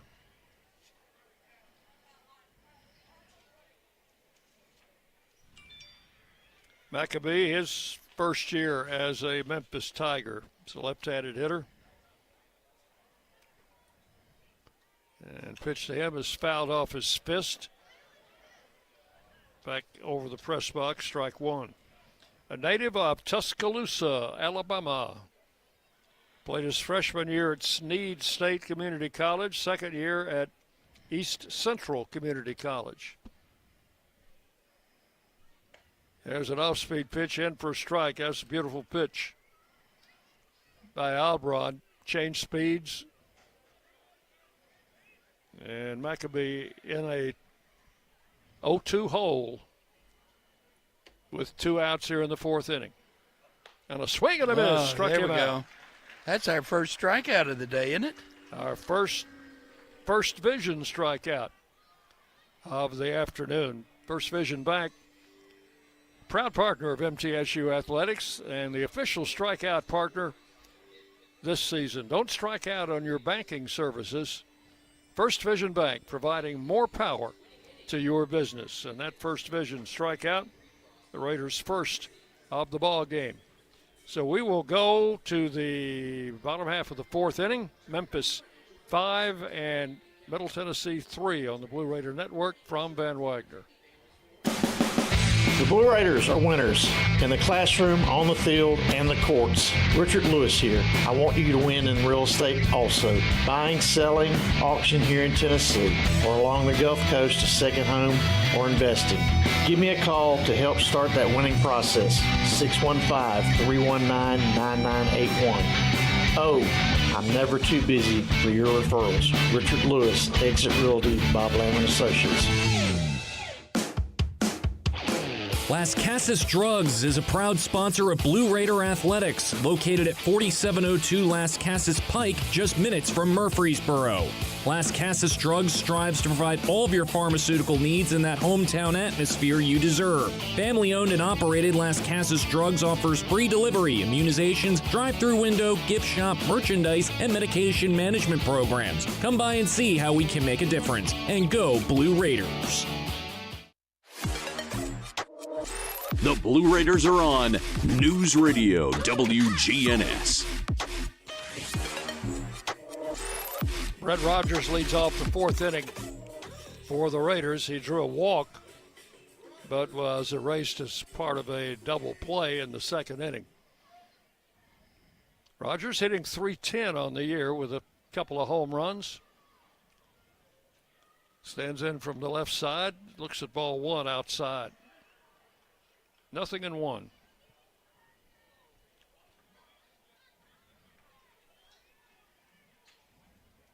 And the right-hander delivers on a line drive down the right field line.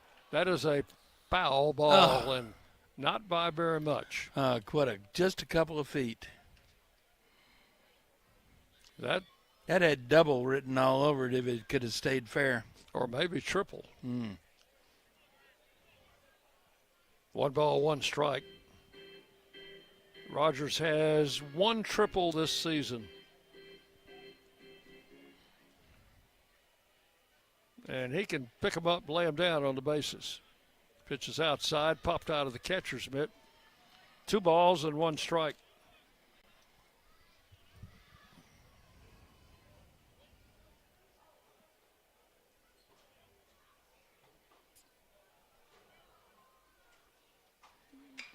There's a line drive into left center. That's going to get down for a hit.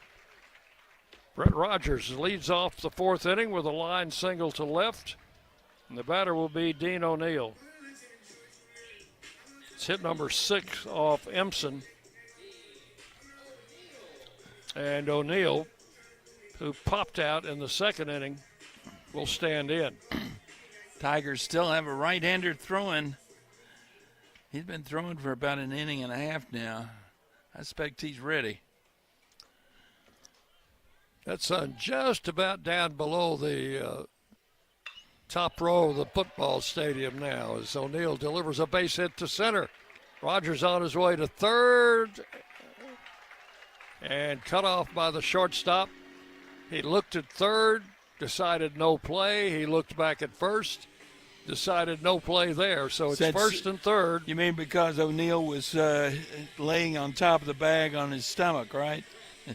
He saw that they were thinking about throwing back behind the runner. Hit number 7 off Empson. 1st and 3rd, no outs for Brett Von Dolan. Grounded into a double play in the 2nd inning. Need to stay away from that here. Swing and a fly ball. That's a foul ball and going to be out of play. Down the left side. 1 strike to Von Dolan. Visit to the mound now. The head coach tells the catcher, you just stay put. I'll take care of this. Catcher started out there. Yeah. Coach. I don't think I've ever quite seen that, but Coach waved him back behind the plate. He said, I'll take care of this. Yeah. Having a little one-on-one with his pitcher. He is right in his pitcher's face. Count is 1 strike to Von Dolan. Home plate umpire wants to get in. He may wave him away. But no, the conference breaks up. That was 1 strike to count to Brett Von Dolan. Something about that last pitch did not please the head coach. Or was that the pitching coach? No, that was the head coach. There's a line drive and a base hit to center field, and that's not going to please him either.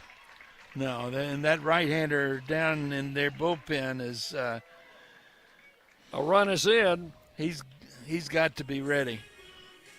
Von Dolan with a sharp single past the shortstop into left. And runners will be at 1st and 2nd with no outs. Hit number 8, run number 4 off Empson. Yeah, that cuts the deficit to 1. And it's a 5-4 ball game with Clay Badalak the batter, and you can look for a bunt here.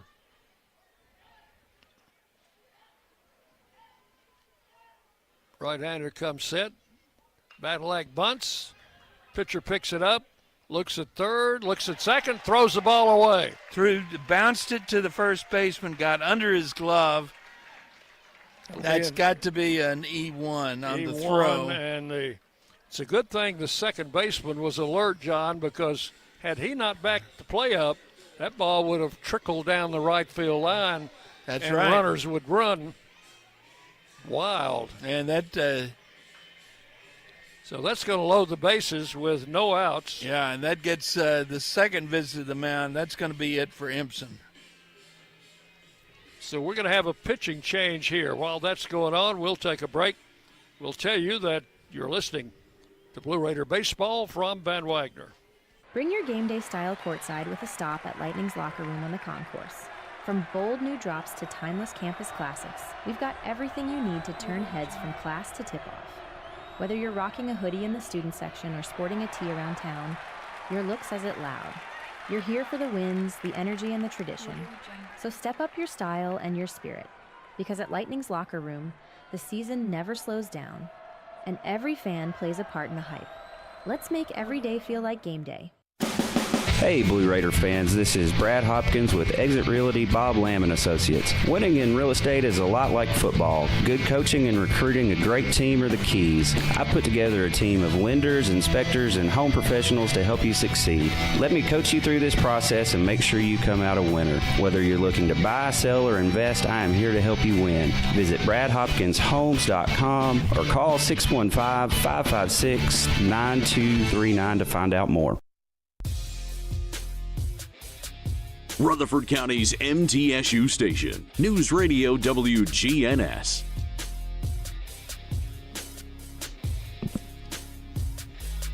So we do have a new pitcher in for the Tigers. That's good old Charlie Smith. Well, let's see. Let me find Charlie Smith here. I got him. He's making his 19th appearance. All but two of them have been in relief. Thrown 37 and 2/3 innings, given up 42 runs, 38 earned on 54 hits, 17 walks, 20 strikeouts, a 9.08 ERA, a 1-2 record with 1 save. Opponent's hitting .338. He has given up 7 home runs. Charlie Smith is a senior, 6'2", 180 out of Knoxville, and pitched prior to coming to Memphis at Chattanooga State Community College. So it's his second year with the Tigers.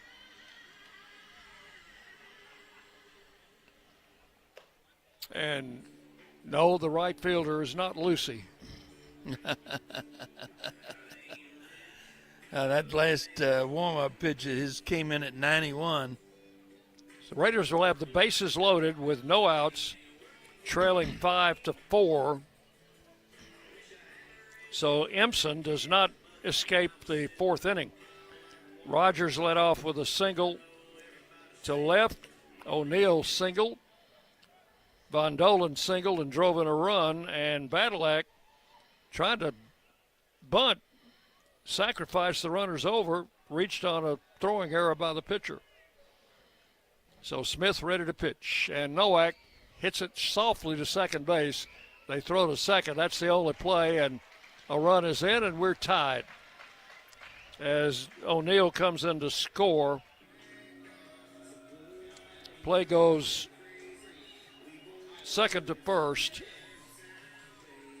It was second to short. Second to short for the force out on Badalak. And Von Dolan advances to third. He is there. And Nowak is at first on the fielder's choice. First and third, one out. And it's 5-5 here in the fourth inning. The pitch. That's a ground ball in the hole. That is going to be a base hit. The run will score. They had him, they were playing the infield up the middle, playing him to pull like the book has been on Minnick for the last 6 weeks. And he just pushed that ball, never got out of the infield, but it drove in Von Dolan, and the Raiders are on top. It is now 6-5. Give Minnick a run batted in. It's his second hit. You got to call that an infield hit. And all of those runs charged to the starter, Empson. Here's Cooper Clapp. Takes it inside, ball one. Runners at first and second. One out here in the fourth inning. Raiders have scored 3. and have taken the lead 6-5. Smith with the pitch. Fly ball, left center field, well hit. Left fielder back, long run. Makes a running catch. Well, he had to go a long, long way. That's the freshman Watson out there, and he made a terrific catch out by the 365 mark on the warning track to Rob Klepp and the Blue Raiders, who that is a long, probably scored a couple on that. It had been. Oh, wow. So 2 outs, first and second. Nathan Brewer, the batter. That's almost 40 yards, 50 yards he had to run for that? Strike call, 0-1.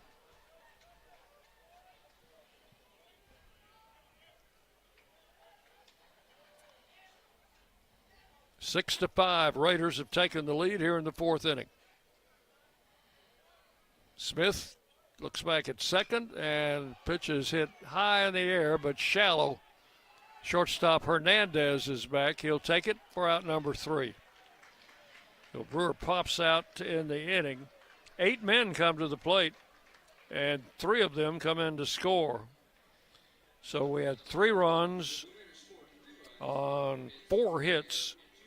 There was an error, and 2 men left on base. So we have completed 4 full innings.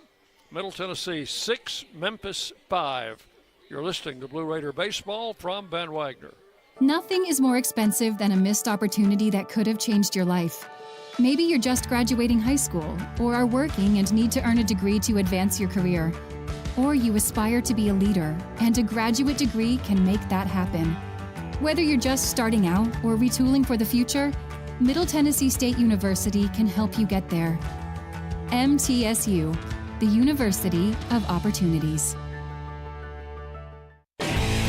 Will Fraley, attorney at law, has experience you can count on. Former Blue Raider baseball player and MTSU alum Will Fraley serves Murfreesboro and the surrounding communities. Put a strong and experienced legal fighter on your case. Give Will Fraley a call and he can handle all of your legal matters, including criminal and domestic or family law. Visit willfraleylaw.com or call 615-410-7290. The Blue Raiders play here. News Radio WGNS.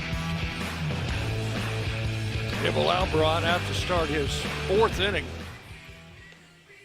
As the starter Landon Sexton pitched only 1 inning, the first. Albron came on to start the 2nd and has pitched a couple of scoreless innings back-to-back. Well, he needs to pitch a few more, let the Raiders score a few more runs.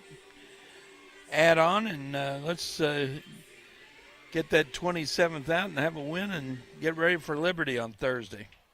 Shane Cox will lead off the 5th inning for Memphis. Cox had a base hit his last at bat. Takes first pitch in for a strike, 0-1.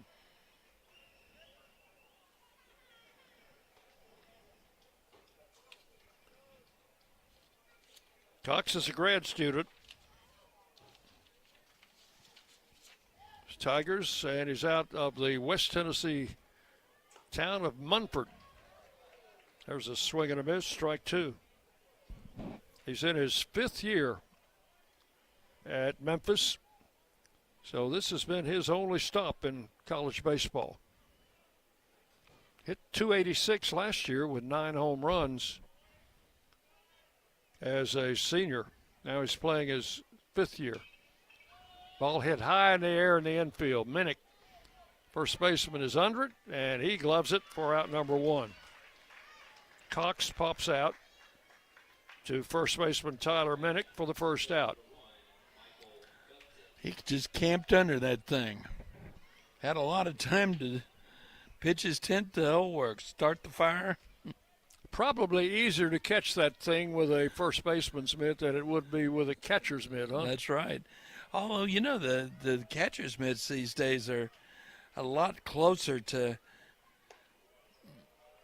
a traditional first baseman's mitt than they were to a traditional catcher's mitt. Michael Gupton takes the first pitch from Albron for ball one.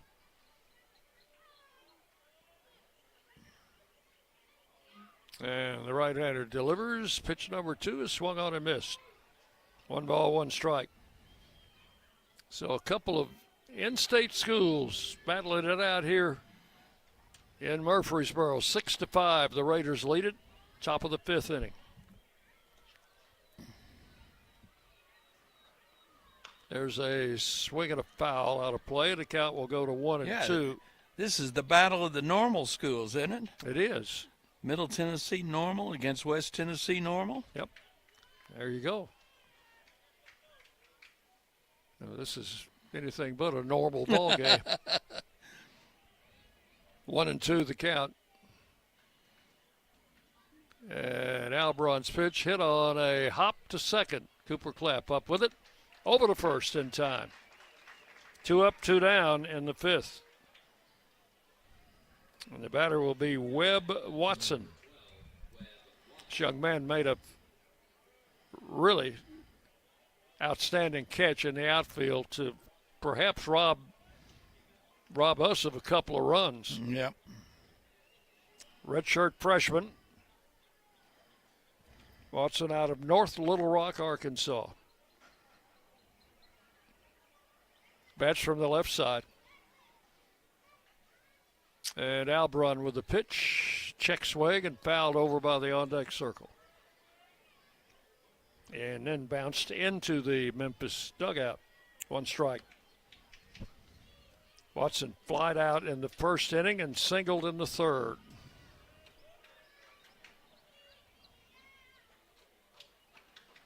Albron's pitch swung on and missed. That high fastball came in at 91, and Watson couldn't catch up to it. 2 strikes. I think Albron has settled down some since that 2nd inning when he came in. Pitch is high for ball 1, 1-2. He was having trouble throwing strikes. Now he's getting that fastball over. Commanding the zone a whole lot better. Base is empty, 2 outs. And a 1-2 pitch coming to Watson. Took it high for ball 2. 2-2. Albron got his first strikeout to end the 4th inning. He'd like to do the same thing here in the 5th. 2 balls, 2 strikes. And the right-hander delivers and struck him out swinging. So he did. Just muscled up on him. He repeated what he did in the 4th inning. 3 up, 3 down in the 5th. Nothing across for Memphis. And we are halfway home in this game. It's Middle Tennessee 6, Memphis 5. You're listening to Blue Raider Baseball from Van Wagner. When the arena lights dim for a concert, or when the crowd becomes one at a big game, you can almost feel like you're the biggest fan. But who's your biggest fan? It's the person that will get you home safely after a night of drinking. It's the person who looks out for your life to make sure you leave the stadium with someone sober. This could be a designated driver or someone who offers to get you a ride share. Because in Tennessee, fans don't let fans drive drunk. Brought to you by the Tennessee Highway Safety Office, a division of the Tennessee Department of Safety and Homeland Security. Hey folks, it's Chip Walters from Exit Realty Bob Lamb & Associates, helping Middle Tennessee make smart moves in a fast-moving market. Whether you're buying, selling, or just exploring your options, you deserve someone who knows this community and treats your goals like their own. From first-timers to long-time homeowners, I'm here to guide you with clarity, confidence, and a steady hand. When you're ready to make the next move, start with someone you trust. Visit choosechip.net and let's make your 2026 move the right move. WGNS, the flagship station for Blue Raider sports. We go to the bottom of the 5th inning. Raiders sent 8 men to the plate in the 4th, scored 3 times. And now Lane Akers, the only Raider who did not bat in the 4th inning, will lead off the 5th. Akers has grounded out and struck out. He's 0 for 2. Numbers on the starter for Memphis, Seth Empson. He goes 3+ innings, gives up 6 runs, all earned on 8 hits, a walk, and a strikeout. Akers stands in from the right side. And the first pitch to him is a ball low. So I imagine Akers and the right fielder, Cade Hitson, have squared off before. Hitson from Riverdale and Akers from Oakland. Oh, Akers from Siegel, I'm sorry. Still in the vicinity, though. Just down the street, right? Yeah, there's a strike. 1-1. Cale Vinson from Oakland. That's right. Probably played against Hitson. There's a ball outside, 2-1. Akers leading off the 5th inning.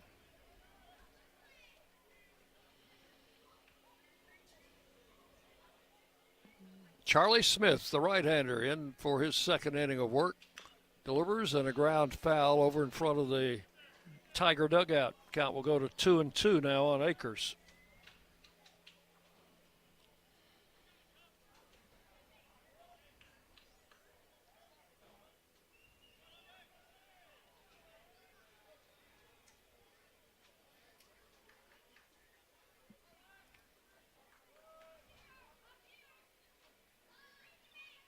Pitches outside, ball 3. Evening is coming in, John. It is, and those little fluffy clouds that we saw at the beginning of this ball game, they're long gone. The pitch, ground ball left side, tough play for the shortstop. Long throw's not going to get him. That's an infield hit. Hernandez did all he could do. He went into the hole deep and then had to throw long across the infield and simply was not going to retire Lane Akers. No, it thrown across his body. Dick, he was heading towards that left field line. He couldn't have been, 15, 30 feet, something like that, from the line when he got a hold of that baseball. Here's Brent Rogers with a runner at first, no outs. The pitch. That is inside for ball 1. Rogers walked in the 2nd inning, singled and scored in the 4th. Got Akers at first, infield double play depth. And the pitch misses outside, ball 2.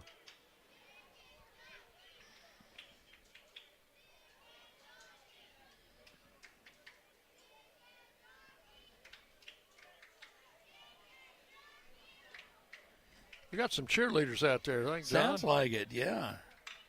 Ball hit in the air to center field. Back goes the center fielder. He's got room. And it'll be taken out there by Gupton for out number 1. 1 out in the 5th. You remember the rhyming cheerleaders we used to have here? They would sit right down below us? I do, yes. I do. That was a long time ago.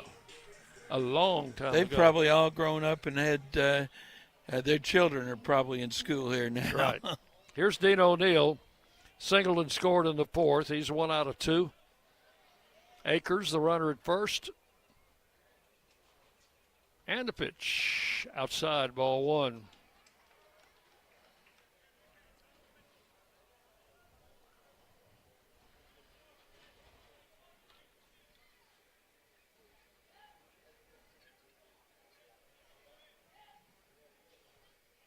O'Neill stand the runners going. Ball hit into left center. And it's going to be caught by the left fielder Watson. And Akers has to do a complete about face and scamper back to first base. He was running on the pitch. He was already standing on second base when the left fielder caught the ball. Stood there long enough to see what was going on and said, no, need to turn around. So 2 outs in the 5th, and the batter is Von Dolan. Delivered a base hit in the 4th, which drove in a run. Was his 30th RBI of the season.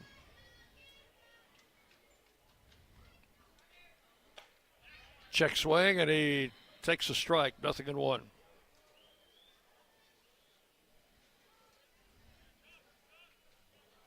Smith put a little mustard on that one. It came in at 91. 1 strike to count. High outside, ball 1. I didn't see anything much higher than 87 from the starter, Impson. He was mostly throwing low 80s, upper 70s.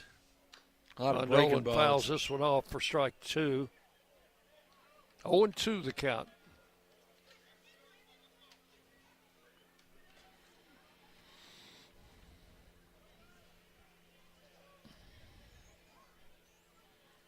I was about to say we need to turn on the lights, but they're on.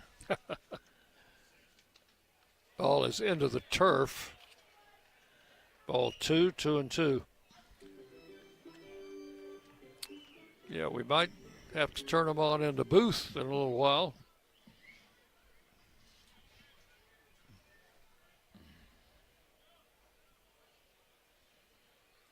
And the pitch.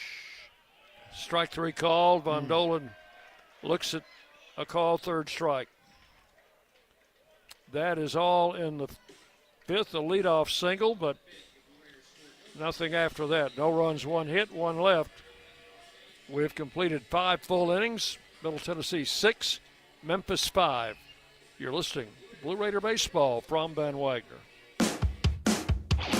Las Casas Drugs is a proud sponsor of Blue Raider Athletics, located at 4702 Las Casas Pike, just minutes from Murfreesboro.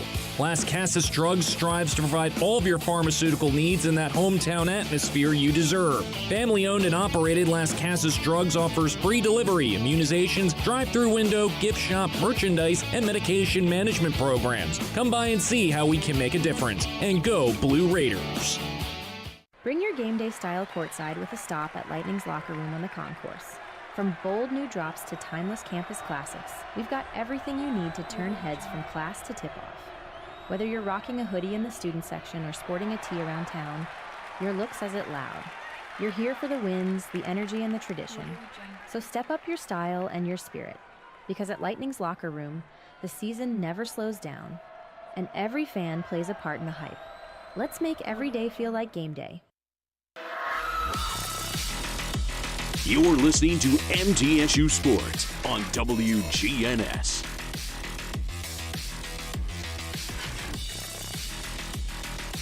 Coach Jerry Myers makes a pitching change as we go to the 6th inning. Good outing by Abel Albron. We'll give you his figures a little later, but right now the new pitcher for the Raiders is Cole Cates. Cole Cates making his 9th appearance. He's thrown 4 1/3 innings. We've been seeing more and more of him the last couple of weeks. He's given up 3 runs, 2 of them earned on 3 hits, 4 walks, 5 strikeouts.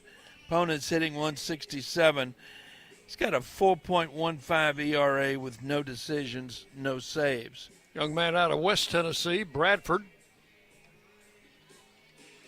to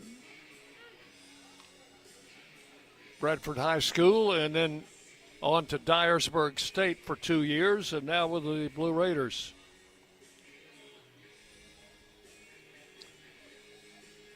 We've got another young man from West Tennessee coming in that folks down there are excited about, John. Coming in next year, Tommy Baker from Humboldt. All right. Is he a freshman or a JUCO? No, he'll be a freshman out of South Gibson High School. So here is Tyler Harrington, the first baseman. He'll be the first batter that Cole Cates will face.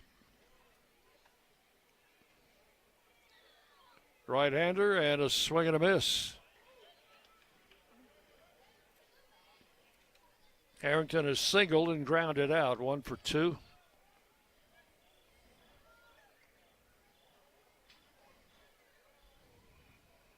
So Abel Alberon is the pitcher of record right now. That's right. He goes 4 innings, gives up 3 runs, only one of them earned on 5 hits, no walks, 2 strikeouts. Did hit a batter, but I like that no walks. Yeah. That sounds good. 2 strikes the count to Harrington. And the pitch is swung on, hit to left field. It's going to get in for a hit. Fielded on the hop by Brewer. He'll get it back in. And a leadoff single for Tyler Harrington here in the 6th. And here is Cade Hitson, the youngster from Murfreesboro. I know he's got some folks here tonight. Out of Riverdale High School. He's 0 for 1 and has been hit by a pitch. He has scored a run. Right-handed batter. Oh, I'm sorry, left-handed batter. And the right-hander, Cates, delivers high for ball 1. Raider infield, double play depth.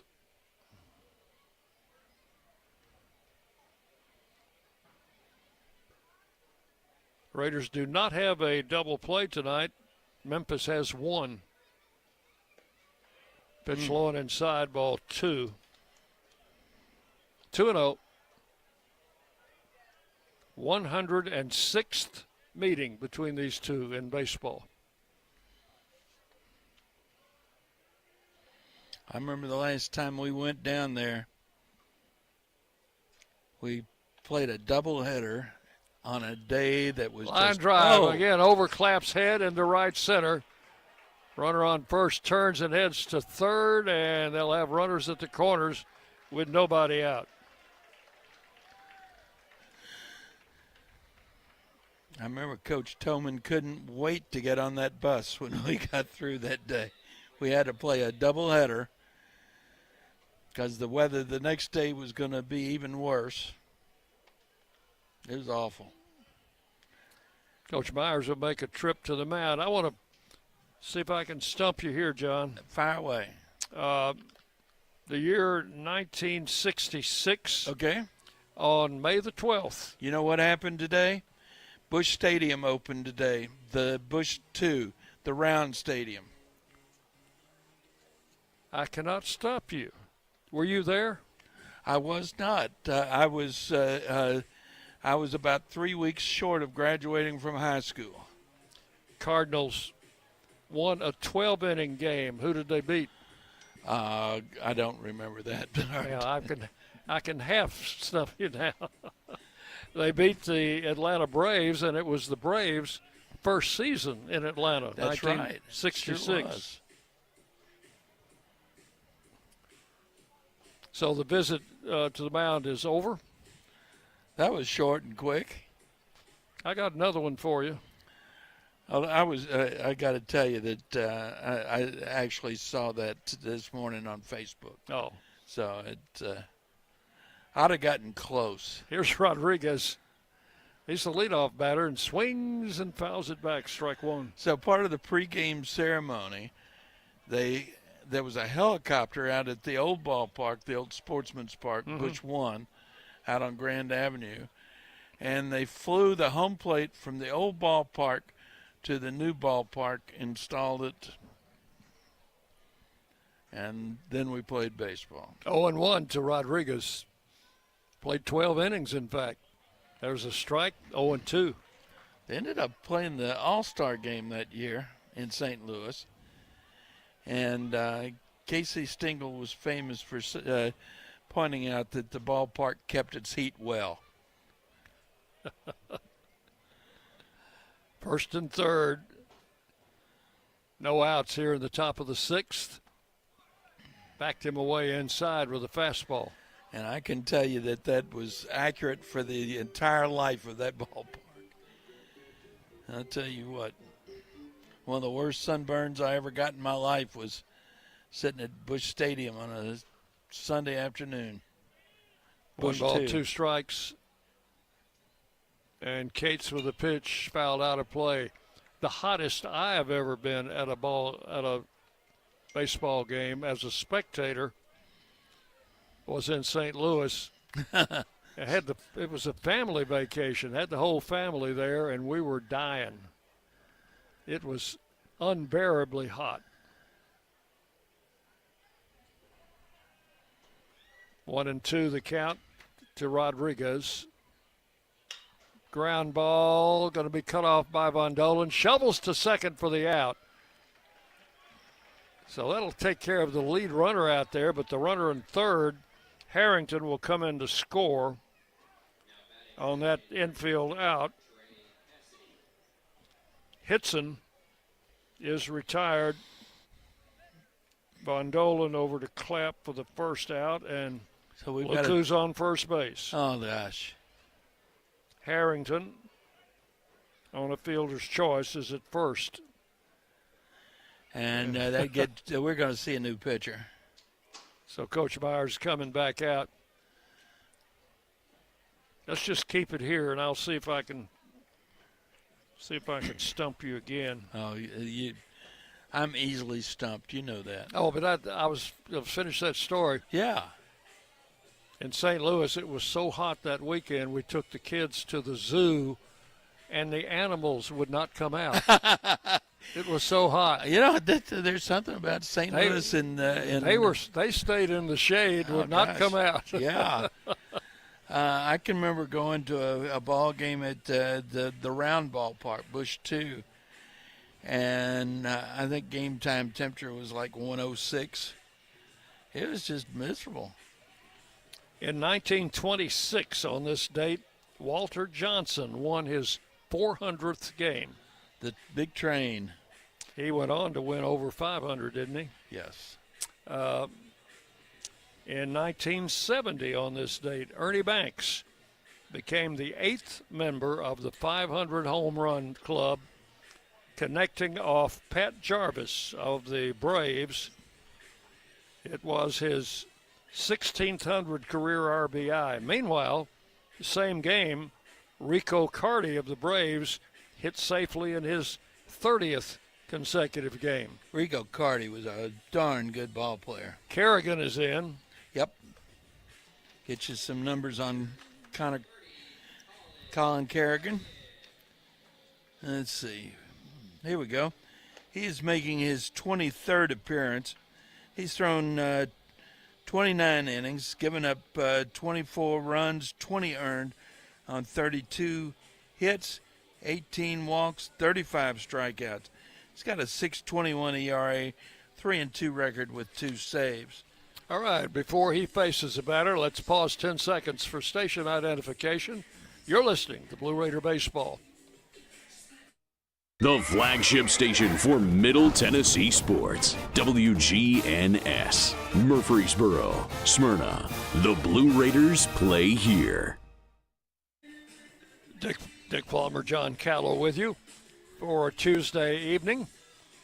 And we are all tied at 6-6 here in the 6th inning. Colin Kerrigan will be facing Trey Cassidy, a left-hand hitting designated hitter. So Cole Cates faced 2 batters. Both of them, no, he faced 3 batters. 3 batters. First 2 got hits. Third batter drove in a run with a fielder's choice ground out. So Cates goes a third of an inning. Kerrigan will try to pick him up here against Cassidy, who has been on base all 3 times with a walk, was safe on an error, and had a base hit. He also was thrown out trying to steal. Check swing, and that's a strike, 0-1. Freddie Rodriguez down there at first base. That, he has got an unorthodox style. He's got his whole body leaning to second base. And Kerrigan is looking right at him. Yeah. The left-hander will throw over to first. Think about the way Lou Brock would go about stealing a base. He would not be. He would do it. It was a turn step, a pivot step that he would take. There's a strike to Cassidy, 0-2. And only when he was ready to run. This guy, there's no pivot to it. he's got his feet pointed to second base. His toes are leading that way. There's a base hit to left field. Little inside-out swing, and the runners started to try to go to third, and then sure did. Skidded on the infield dirt and returned to second. So first and second with one out. You remember back in the first when he was causing so much trouble for Landon Sexton. He was going to steal a base, and then just the wheels went out from under him. So first and second with one out. The batter is Hernandez, 0 for 2 with a sacrifice. Takes a strike, 0-1.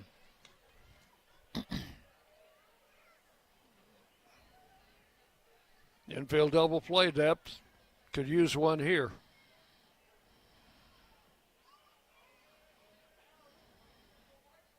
And the left-hander delivers low for a ball. 1-1.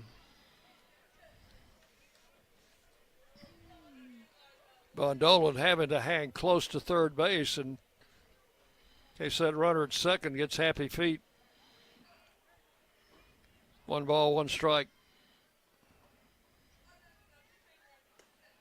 Pitch is a little bit low for ball 2, 2-1. Yeah, they'd love to have runners at second and third with just one out.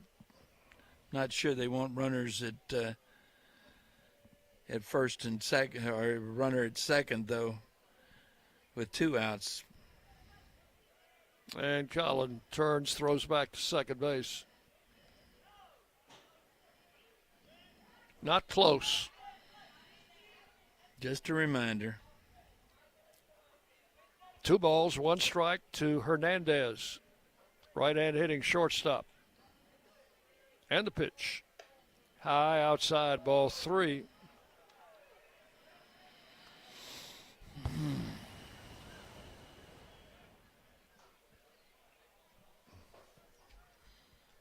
Three balls, 1 strike to Hernandez.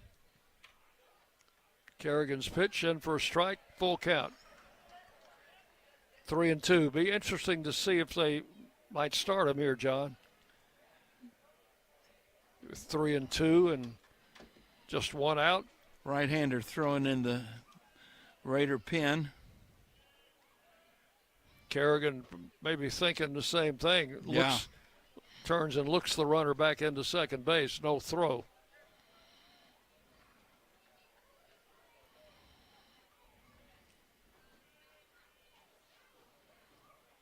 Rogers very shallow in right field, by the way. And swung on and missed, strike 3. No, we know Rogers has got a gun for an arm, so. That's out number 2. And the batter will be Brady Maccabee, the catcher, has a single in 3 trips.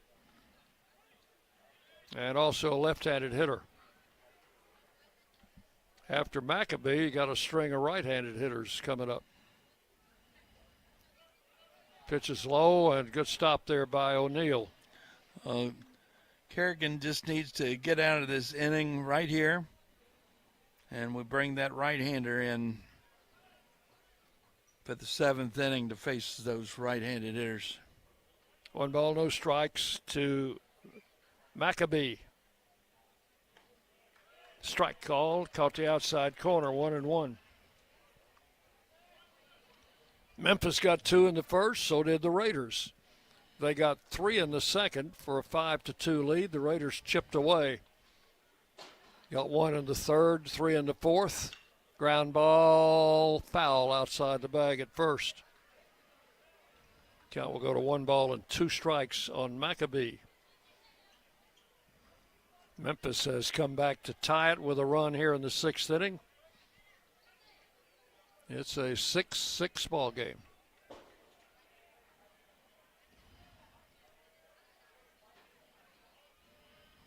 Left-hander Kerrigan with a 1-2 pitch. Fly ball, left field. Brewer moving over. He's under it.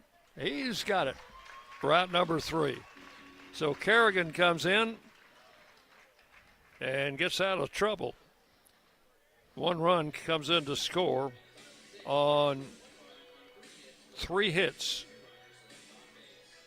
There were no errors in the inning, and they leave 2. So we will go to the bottom of the 6th inning. Middle Tennessee 6, Memphis 6. You're listening to Blue Raider Baseball from Van Wagner.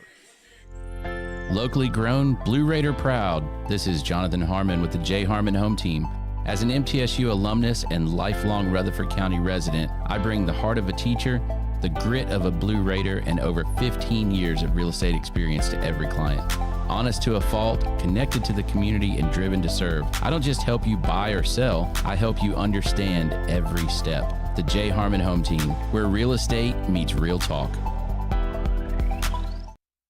At State Farm, when home and auto work as a team, you score and save money. I'm State Farm agent Andy Wama. Give me a call at 615-890-0850 and let's work together to win big by saving money on home and auto. With the service you get from State Farm, you might think our car insurance costs more. I'm State Farm agent Andy Wama. Give me a call at 615-890-0850 and let me show you with discounts up to 40%. You may find it even costs less.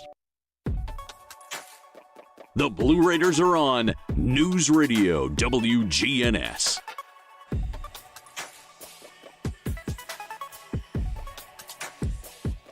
So as we move to the bottom of the 6th inning, it'll be Clay Badalak to lead for the Raiders, lead off against the right-hander Charlie Smith. Spits 2 scoreless innings. Badalak, and then we'll go back to Noack and Tyler Minnick up top side of the batting order. We need to get some runs here.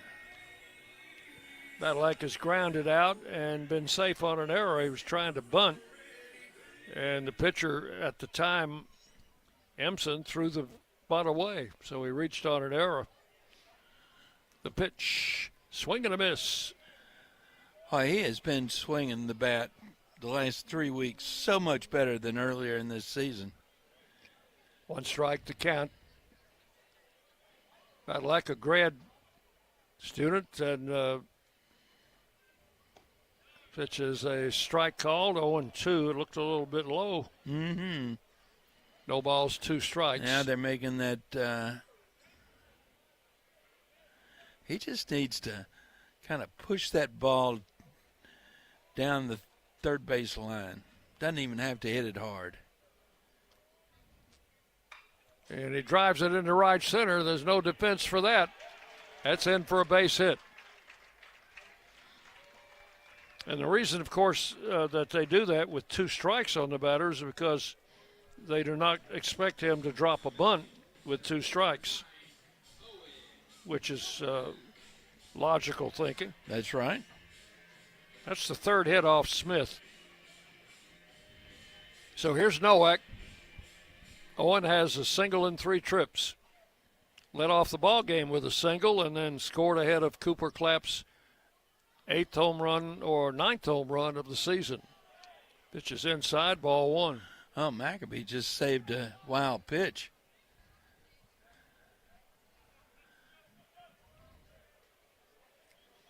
Tyler Minnick waiting to hit next. Got a runner on with no outs here in the 6th. Bouncing balls. Shortstop was playing right on top of the bag, and he'll turn to double play. I mean, he was on the bag, John, when he caught that bounce. He was. He was. Wow. Talking about playing in the right place.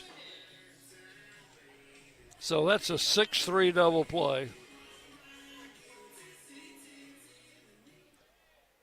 There were time was when that would have been a single up the middle. That's right.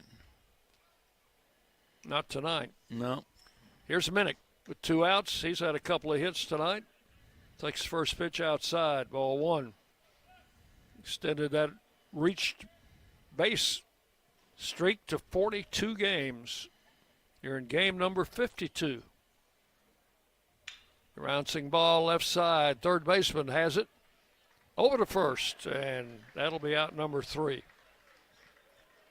Well, that was a quick inning. It was. Minnick grounds out. No runs, 1 hit, and with that double play, nobody left. So the totals after 6 innings for Middle Tennessee, 6 runs, 11 hits, 1 error. And for the Memphis Tigers, 6 runs, 9 hits, 1 error. 6-6 as we go to the 7th inning on the Blue Raider Network from Van Wagner. At Middle Tennessee Electric, we see the lines that link us all, illuminating our neighborhoods, empowering our businesses, and helping us to recharge. Because we believe in the power of good energy. Whether it comes from our grids, the sun, or a kind heart. And as your family and our region continue to grow, you can trust that we'll always be there for you. Middle Tennessee Electric, bringing good energy. The Blue Raiders are winners in the classroom, on the field, and the courts. Richard Lewis here. I want you to win in real estate also. Buying, selling, auction here in Tennessee, or along the Gulf Coast, a second home, or investing. Give me a call to help start that winning process. 615-319-9981. Oh, I'm never too busy for your referrals. Richard Lewis, Exit Realty, Bob Lamb & Associates. Rutherford County's MTSU station, News Radio WGNS.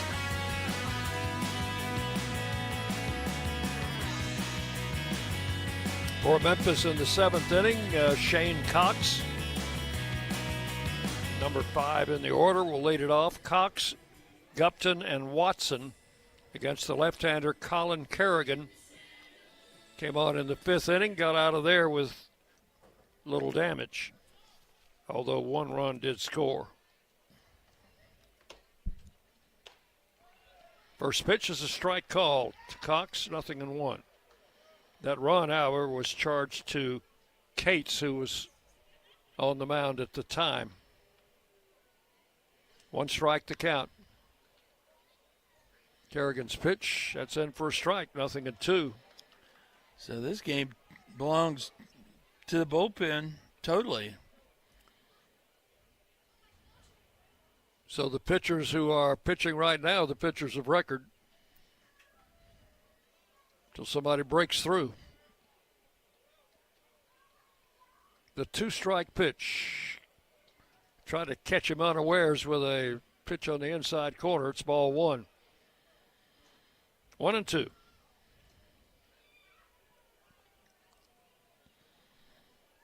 Cox, the grad student, in his 5th year at Memphis. The 1-2 pitch just outside for ball 2. 2-2.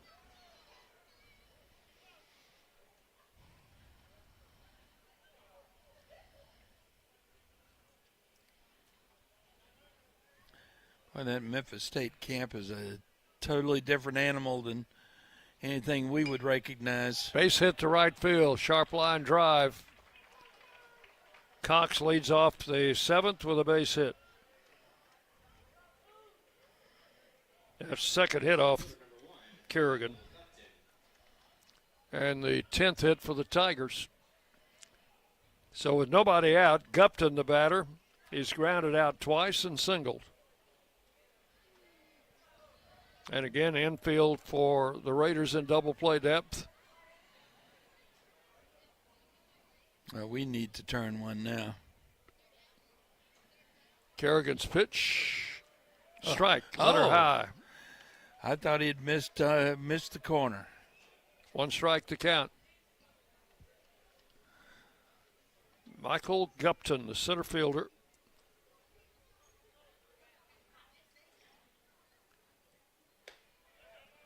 Ball is high, 1-1.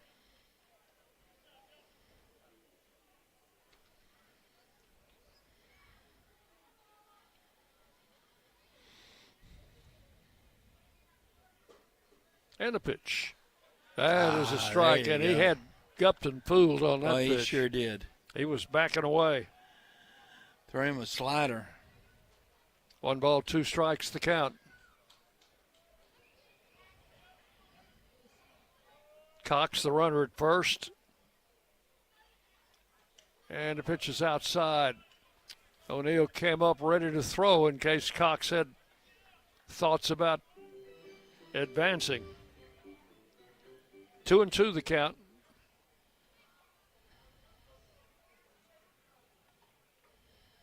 Game tied here in the 7th inning. Kerrigan's pitch, ground ball, that's going to leak through all the way into right field. The runner will stop at second.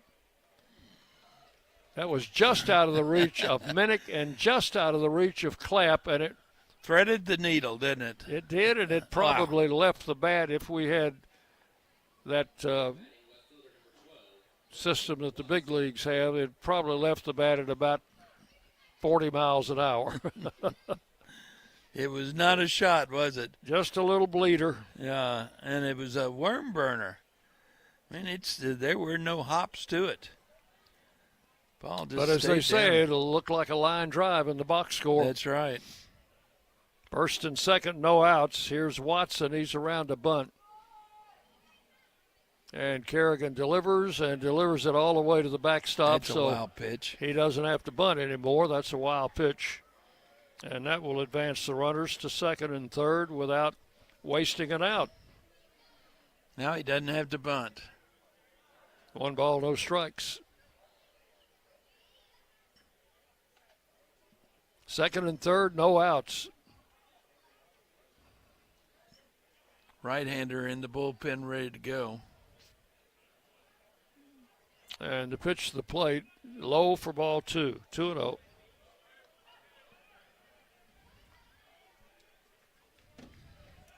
Kerrigan goes for a little rosin. I think that's Bryant Baranek throwing right now. All 3 is inside. He's about to load the bases. O'Neill will make a short visit to the mound. Who was it we saw? Was it the guy from Western that didn't mind changing pitchers in the middle of counts? Yep. Yeah. He changed pitchers one time after one pitch to Von Dolan. Yeah. 3 balls, no strikes, the count to Watson. And outside ball 4. Expect we might have a pitching change coming up. Bases are loaded, no outs. Here he comes. I was a little surprised that he brought Kerrigan out for this inning with that string of right-handed hitters coming up. And so the bases are loaded with no outs. We'll have a new pitcher coming in for the Raiders. We'll take a break. Be back to tell you about him. You're listening to Blue Raider Baseball from Van Wagner. Las Casas Drugs is a proud sponsor of Blue Raider Athletics, located at 4702 Las Casas Pike, just minutes from Murfreesboro. Las Casas Drugs strives to provide all of your pharmaceutical needs in that hometown atmosphere you deserve. Family-owned and operated, Las Casas Drugs offers free delivery, immunizations, drive-through window, gift shop, merchandise, and medication management programs. Come by and see how we can make a difference. And go Blue Raiders. Bring your game day style courtside with a stop at Lightning's Locker Room on the concourse. From bold new drops to timeless campus classics, we've got everything you need to turn heads from class to tip-off. Whether you're rocking a hoodie in the student section or sporting a tee around town, your look says it loud. You're here for the wins, the energy, and the tradition. So step up your style and your spirit, because at Lightning's Locker Room, the season never slows down, and every fan plays a part in the hype. Let's make every day feel like game day. The Blue Raiders play here. News Radio WGNS. Right-hander Bryant Baranek will take over with the bases loaded and no outs. He pitched last on Sunday at FIU, went 2/3 of an inning, gave up 3 hits, 2 runs, both earned, had 1 strikeout, and that was in that 10-2 loss. Well, he's making his 19th appearance now, the 15th in relief. He's thrown 40 2/3 innings, giving up 19 runs, all earned on 42 hits, 6 walks, 27 strikeouts, 4.20 ERA, a 1-2 record with no saves. Opponents hitting 276 against Baranek. Here's a senior out of Spring Hill, Tennessee. Came to us after a great high school career at Columbia Academy. And he's in a tough spot, John, with the bases loaded and no outs. That's right. Pitching to Harrington, the first baseman, who has already 2 hits and 2 runs scored. Both of his hits were singles. What you need here is a comebacker for to start a 1-2-3 double play, and then you get a strikeout and you're done. First pitch is a strike call to Harrington. Or you could get the strikeout and then get the double play. So you've been campaigning for a 1-2-3 double play all season. We've had one. We had one a couple of weeks ago. Yeah, we did. Swing and a miss. Went after some high heat there, and it's 0-2. Harrington is from Lakeland, Tennessee. That's right outside of Memphis, isn't it? That's right. Between Memphis and Arlington. Swinging a foul straight back. His transfer from UAB. Played 2 years at Southwest Tennessee Community College and then 1 year at UAB, and now he's back home at Memphis. 2-strike count, fouled out of play. Lakeland was originally a lake with an amusement park. I remember that amusement park. Yeah, there wasn't anything out there except that lake and that amusement park. 0-2 pitch, struck him out swinging. Got him on a pitch way outside. So now, John, you ready for the double play? Yeah, and it doesn't have to be a 1-2-3 double play now. 1 out, bases loaded. Cade Hitson, the Murfreesboro native. Yeah, what we need here is a 4-6-3. Will stand in, left-handed hitter. Has a single and 2 trips, swinging a foul back. He wasn't swinging for any single there. No, it looked like his power swing.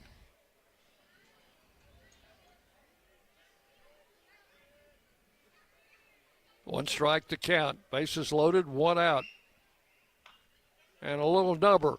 Von Dolan, the only play will be to first. The run will score from third. He thought about coming home with it, John, but it would have been very iffy. Very iffy. No, he was right. Go ahead and get the sure out. So 2 outs.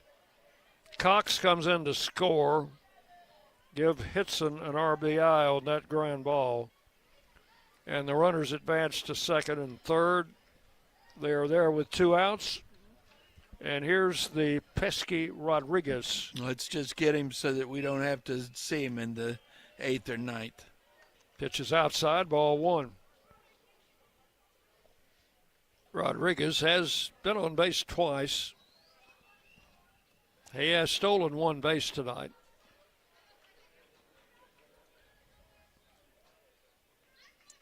The pitch is outside for ball 2. If he gets on here, I don't think he's going to be stealing a base because that would load the bases. 2-0 the count. 2 outs, runners second and third. 1 run is scored. Memphis has taken a 7-6 lead. The pitch is outside, ball 3. And you got a left-handed hitter, Cassidy, coming up next, who's been on base all 4 times.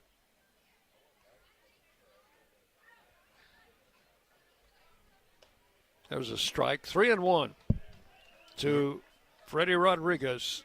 Raiders do have a left-hander throwing. That looks like John Michael Pickens. It is.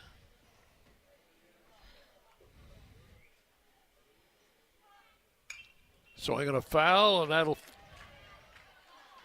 fill it up. 3-2. So Memphis has broken the tie here in the 7th inning and leads 7-6. And 2 runners in scoring position with 2 outs. And a 3-2 count to Rodriguez. And he hits it foul over by the Raider clubhouse out of play.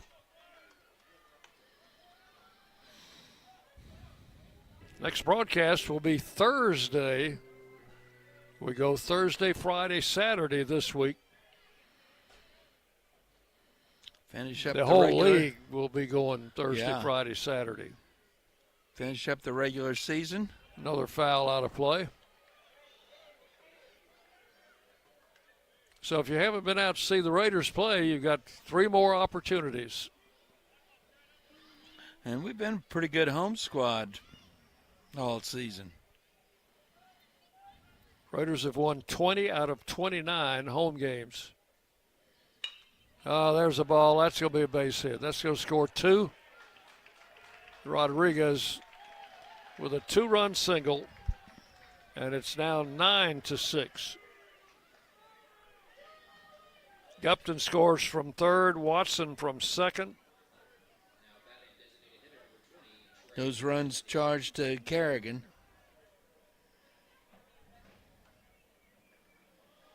That finishes his night. Goes 2/3 of an inning, give up 3 runs, all earned on 3 hits. Here's the left-hand hitter, Cassidy, takes the pitch inside for ball 1. Walk and a strikeout. So better get those rally caps ready. Yep. Raiders are down 3 here in the 7th inning.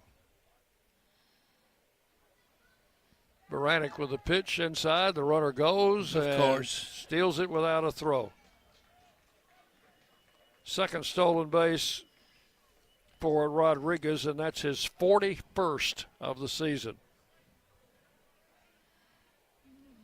He's at second with 2 outs. And the count, 2 balls, no strikes to the left-hand hitter, Cassidy.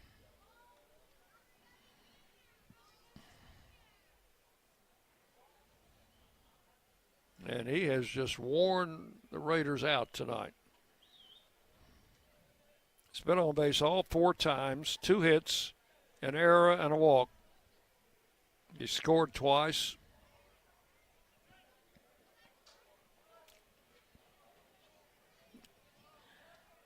Coach Myers out of the dugout. Yeah, Dean O'Neill had been out to talk with him, and he's going to the bin. We're going to have another pitching change. John Michael Pickens is going to be coming in to face this left-hander with a 2-0 count. So while he makes his way out of the bullpen, we will take a break and tell you or remind you that you're listening to Blue Raider Baseball from Van Wagner. Hey Blue Raider fans, this is Brad Hopkins with Exit Realty Bob Lamb & Associates. Winning in real estate is a lot like football. Good coaching and recruiting a great team are the keys. I put together a team of lenders, inspectors, and home professionals to help you succeed. Let me coach you through this process and make sure you come out a winner. Whether you're looking to buy, sell, or invest, I am here to help you win. Visit BradHopkinsHomes.com or call 615-556-9239 to find out more. Nothing is more expensive than a missed opportunity that could have changed your life. Maybe you're just graduating high school or are working and need to earn a degree to advance your career. Or you aspire to be a leader, and a graduate degree can make that happen. Whether you're just starting out or retooling for the future, Middle Tennessee State University can help you get there. MTSU, the University of Opportunities.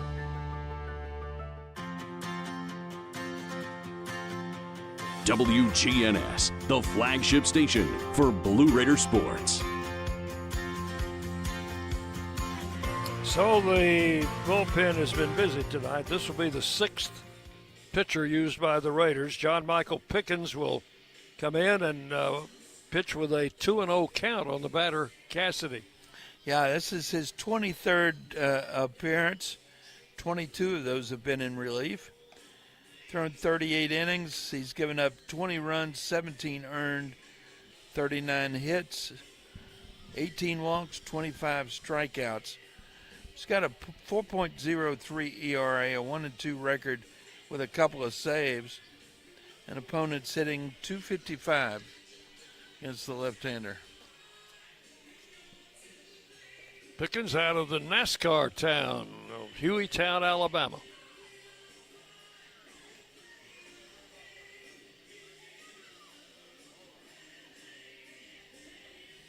He will have a runner at second base. That's Rodriguez, who just drove in 2 runs with a base hit.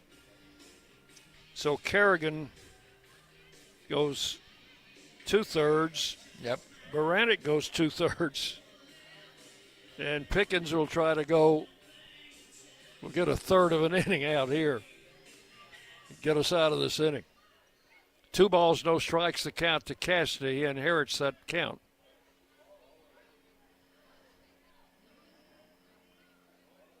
And the left-hander delivers and hit him. So we've not been able to get Cassidy out all night long. Hit by a pitch, been safe on an error, he's walked, and he's had 2 hits. That's the 3rd player we've hit tonight. So now first and second, he'll pitch to Hernandez, who struck out in his last appearance, 0 for 3. First and second, 2 outs. Pitch is high, ball 1. And he becomes the 8th man to bat here in the 7th inning. Going to have some scores during the 7th inning stretch? I've got them, all 3 of them. Okay, stay tuned. Outside ball 2, 2-0.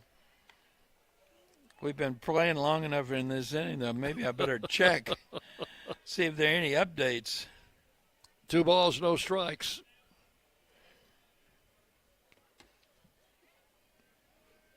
Pickens comes set, Pickens delivers, and Pickens misses outside, ball 3. John Michael has yet to throw a strike since coming in.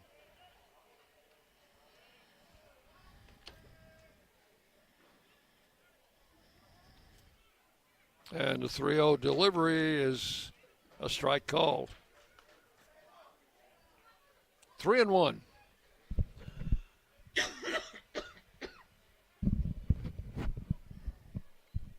Long inning for the Raiders. Swing and a miss, and both runners advance on a double steal.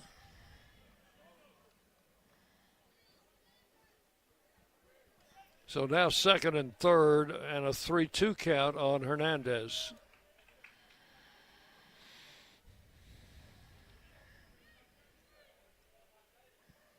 And struck him out swinging. Needed that. So that's all. They bat 8 men in the 7th inning, score 3 times, 3 runs, 1, 2, 3 hits, and 2 men left. 7th inning stretch time. Memphis leading 9-6. John will have the scoreboard coming up next. You're listening to Blue Raider Baseball from Van Wagner. Will Fraley, attorney at law, has experience you can count on. Former Blue Raider baseball player and MTSU alum Will Fraley serves Murfreesboro and the surrounding communities. Put a strong and experienced legal fighter on your case. Give Will Fraley a call and he can handle all of your legal matters, including criminal and domestic or family law. Visit willfraleylaw.com or call 615-410-7290. When the arena lights dim for a concert, or when the crowd becomes one at a big game, you can almost feel like you're the biggest fan. But who's your biggest fan? It's the person that will get you home safely after a night of drinking. It's the person who looks out for your life to make sure you leave the stadium with someone sober. This could be a designated driver or someone who offers to get you a ride share. Because in Tennessee, fans don't let fans drive drunk. Brought to you by the Tennessee Highway Safety Office, a division of the Tennessee Department of Safety and Homeland Security. You're listening to MTSU Sports on WGNS. Back at Reese-Smith Field, we go to the bottom of the 7th inning. Raiders on the wrong side of a 9-6 score to the Memphis Tigers visiting. We'll catch up on what's going on in Conference USA tonight. We don't have but 4 ball games, this being one of them.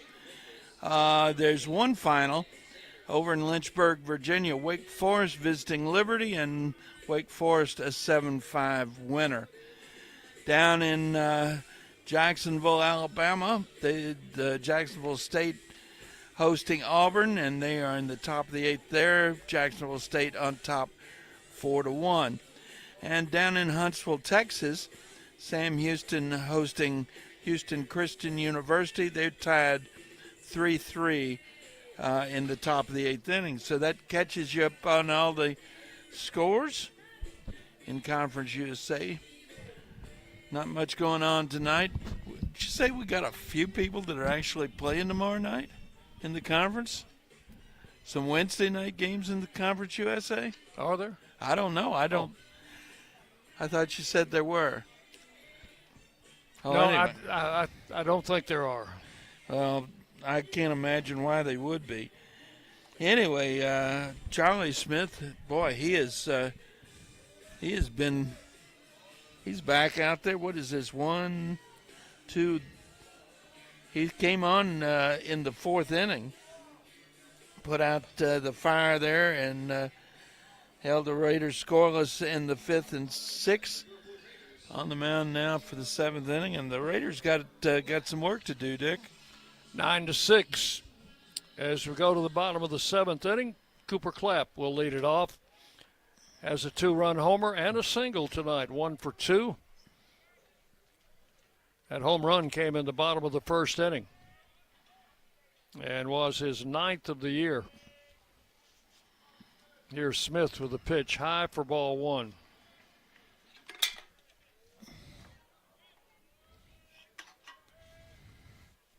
John, did you just spill something? I did that between innings, and it wasn't much. There wasn't much left in there.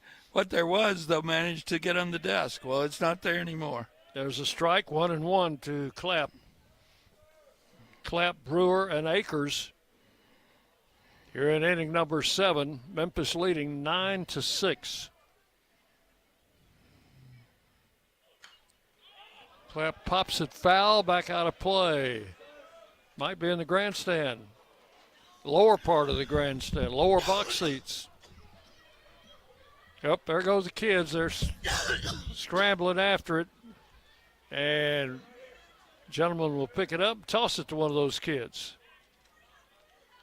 And all of a sudden, he's got a following of about 4 others in his fan club. Yeah. 1 ball and 2 strikes.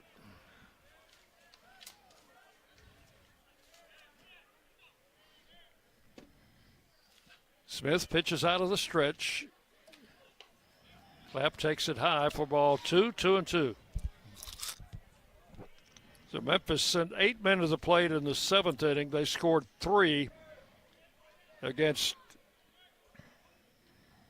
3, or was it 4 pitchers in that inning, John? We threw a lot of pitchers in that inning, didn't we? Strike 3 called. Clapp is called out on strikes on a low inside pitch from Smith for out number 1.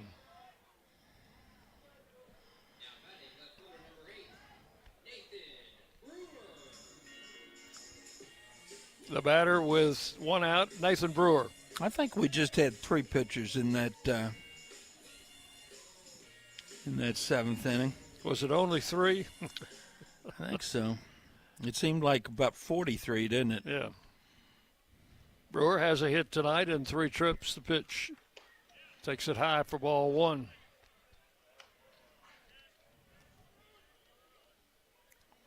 Lane Akers would be next.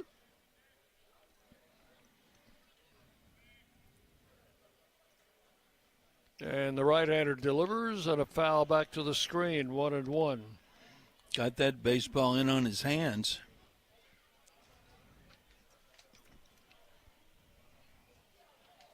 Did you tell him the scoreboard was presented by the Daily News Journal? I neglected to do that. Folks, the scoreboard was presented by the Daily News Journal. There you go. 1-1. Ground foul outside the bag at first. Count will go to 1-2. Glad to have you listening tonight, wherever you might be.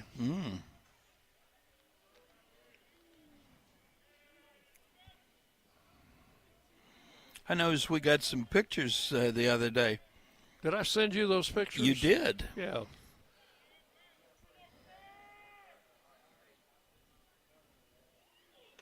There's a swing and a miss, and that is 3 of them. Brewer down on strikes. So Smith all of a sudden looks like Nolan Ryan out there. Right. 2 strikeouts to start the 7th inning, and the batter, Lane Akers.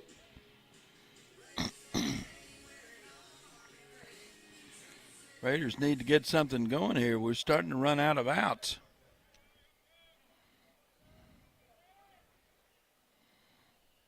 The pitch. It's right in there for a strike.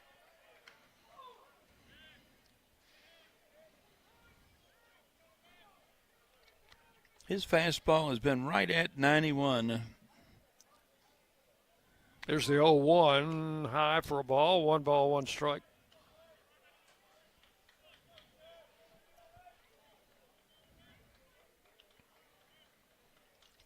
Either that or the radar machine is broken.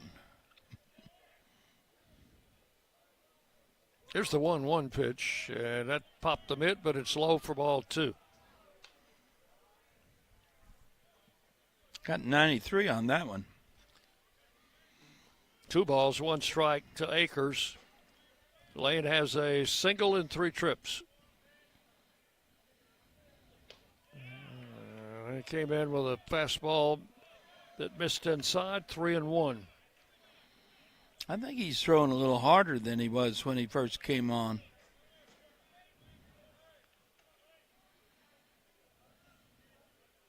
Smith ready with a 3-1 delivery, and it is inside for ball 4. The Raiders have a base runner here in the 7th. It's the first walk he's given up. Brett Rogers will come to the plate. You know, that's only the second walk that the Raiders have received all night. Memphis hasn't had but 3, according to my book. That's what my book has as well. There's a strike call to Rogers, 0-1. Brett tonight has a single. He has walked and flied out. Unfortunately, we've hit some folks. Yeah, we've hit 3. Strike 2 called, 0-2.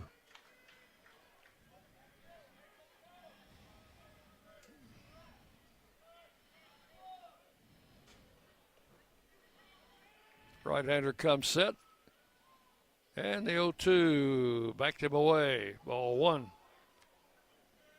A ball and 2 strikes.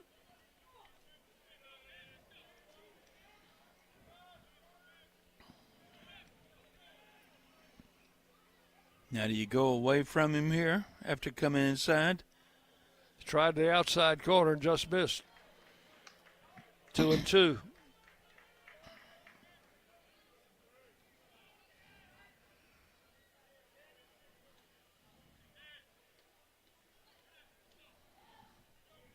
Runner leads at first.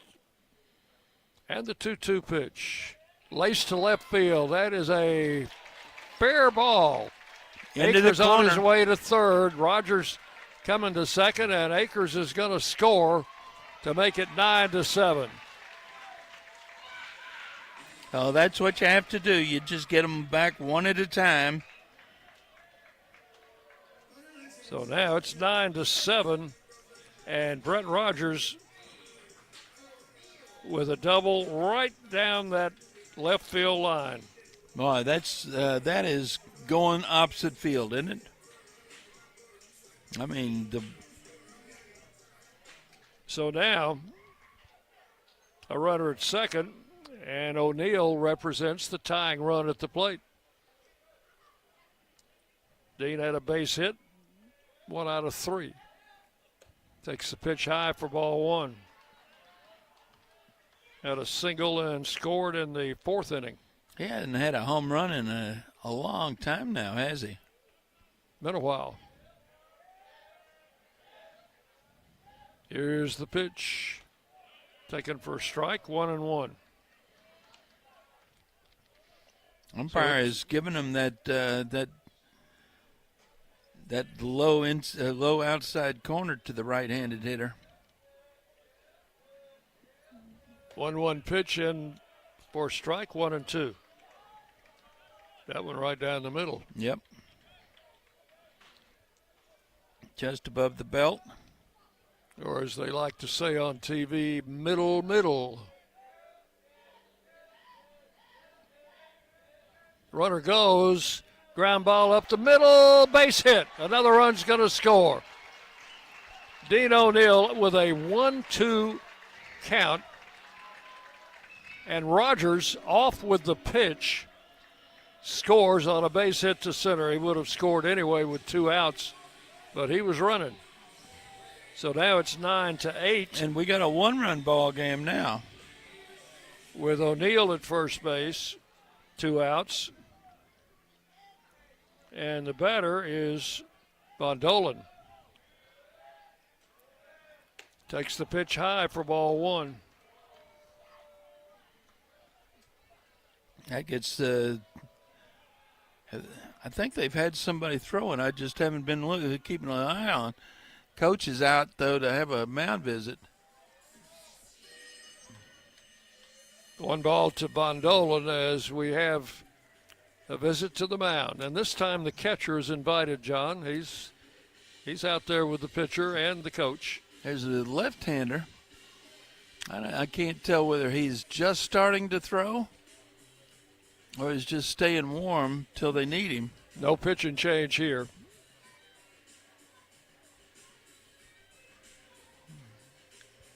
Manager came out and said, "Good grief, Charlie Smith." You were so good. Now you're not quite so good. 1 ball, no strikes. You need to get that 3rd out of here. Pitch to Vondo, outside, ball 2. Got the first 2 batters in the 7th inning on strikeouts. That was just throwing heat to him. 2-0, high, inside, ball 3. Then he walked late Akers on a 3-1 count. Rogers doubled down into the left field corner, and O'Neill singled. And ball 4 is outside. I don't think he wanted to throw a strike to Bondolan. I don't think so. Now, with the Badalac, a left-handed hitter, do you stay with the right-hander Smith, or do you go to that left-hander that you got working in your pen? Ain't my call. Badalac has a single in 3 trips. And they catcher sent the asked for time. He'll make a visit to the mound. That means as soon as the umpire breaks it up, the Coach Reiser will head back out and changes. Go to the left-hander. What do you want to bet? Just killing a little time here. Mm-hmm. Maybe Gavin King in our bullpen. Big, tall right-hander.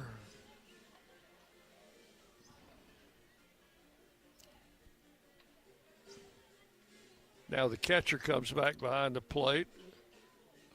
How long is it going to take for the coach to come out? You got Landon Birch throwing down there. That may be. And I think that's Mason Dobbs throwing also. Well, here he comes. I told you it was going to happen, didn't I? We'll have a pitching change. We'll take a break, tell you about the new pitcher when we come back. You're on the Blue Raider Network from Van Wagner. Hey folks, it's Chip Walters from Exit Realty Bob Lamb & Associates, helping Middle Tennessee make smart moves in a fast-moving market. Whether you're buying, selling, or just exploring your options, you deserve someone who knows this community and treats your goals like their own. From first-timers to long-time homeowners, I'm here to guide you with clarity, confidence, and a steady hand. When you're ready to make the next move, start with someone you trust. Visit choosechip.net and let's make your 2026 move the right move. Las Casas Drugs is a proud sponsor of Blue Raider Athletics, located at 4702 Las Casas Pike, just minutes from Murfreesboro. Las Casas Drugs strives to provide all of your pharmaceutical needs in that hometown atmosphere you deserve. Family-owned and operated, Las Casas Drugs offers free delivery, immunizations, drive-through window, gift shop, merchandise, and medication management programs. Come by and see how we can make a difference. And go Blue Raiders. The flagship station for Middle Tennessee sports, WGNS, Murfreesboro, Smyrna. The Blue Raiders play here. Dick Palmer, John Caller with you from Reese Smith Field, where the Raiders trail 9-8 here in the seventh inning with 2 outs and 2 men on. And a new pitcher is on for Memphis. He is Isaac Lucas. He is a left-hander out of Oakland, California. Making his 14th appearance, all but one of them in relief. He's thrown 21 in the third innings, giving up 32 runs, 30 of them earned on 27 hits, 24 walks, 24 strikeouts. He's got, is that right? No, yeah, that's right. I'm reading the right. He's got a 12.65 ERA, Dick, an 0-2 record, but he does have a save. Opponent's hitting .321. He's given up, of those 27 hits, 11 of them have been for extra bases, including 6 doubles and 5 home runs. Jerry Myers will counter with a right-handed hitter as Matt Wolf has grabbed a bat. And he will come on and hit for Badalack here in the seventh inning.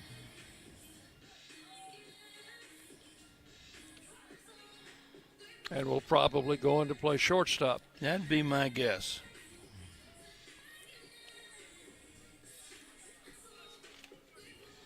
So Matt Wolf will come in to swing the bat from the right side. This is his 20th game to appear in. He has 2 home runs. Batting average is only 160, but we've seen him hit balls out of here. You know, all he needs to do is hit one to right field now, and they're giving him a lot of space. They've got him played to pull with the second baseman, 8 or 10 steps to the left of the bag. 1 ball, no strikes. Back against the grass. Lucas, the left-hander, with the pitch. That's in for strike, 1-1.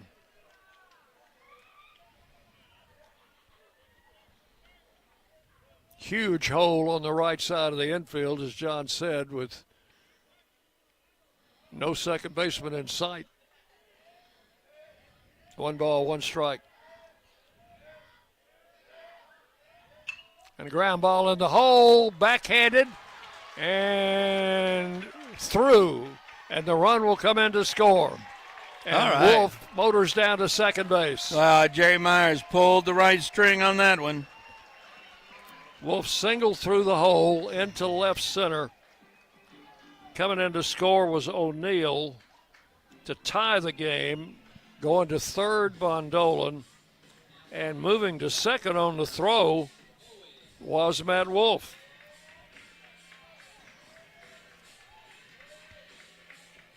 And we know from experience that Owen Nowak has no problem facing left-handers. Nowak tonight 1 for 4. Stands in against the lefty. 9-9. Pitches high, ball 1. And just like Memphis batted 8 men in the top of the inning, Nowak is the 8th man to bat for the Raiders in the bottom of the inning. I'd like to see a 9th batter in this inning. What about you? And that would be Minnick. He was next. Ball 2 is high, 2-0 to Nowak. Runner second and third, 2 outs. All of this has happened with 2 outs. The first That's 2 amazing, batters isn't it? Yeah. in the inning struck out. And Charlie Smith was making it look easy. Pitches inside, ball 3. 3-0.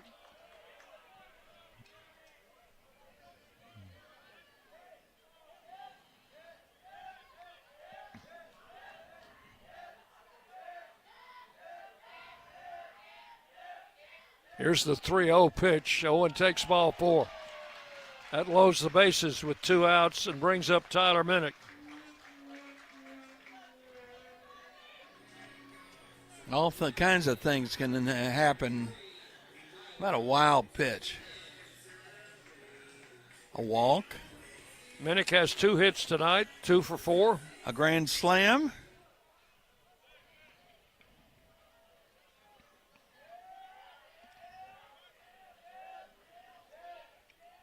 So Lucas, the left-hander, delivers and hit him. And that will force in the Raiders' 10th run. Von Dolan will come in to score. That's the one I didn't mention, isn't it, Dick? Minnick hit by a pitch with the bases loaded. Gets an RBI the hard way. So now it's 10-9. Runners at all 3 bases, and the 10th man to bat in the inning is Cooper Klepp. He led the inning off by striking out.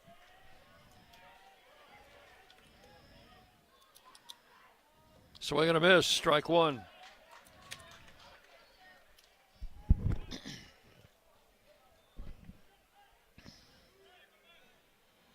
Oh, this is not what we're expecting after those first 2 batters of this inning. Ball 1 outside, 1-1 to Klepp. So the Raiders have scored 4 here in the 7th. After Memphis scored 3 in the top of the inning. All those runs charged to Charlie Smith closed the book on him. Outside, ball 2, 2-1.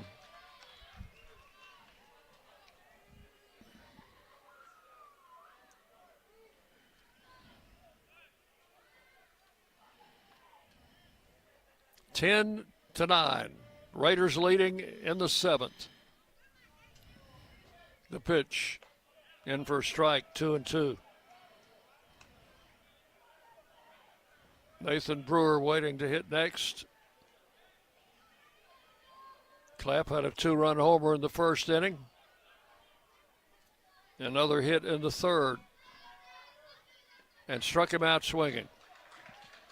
So Klepp strikes out twice in the inning. But the Raiders send 10 to the plate. They score 4 times.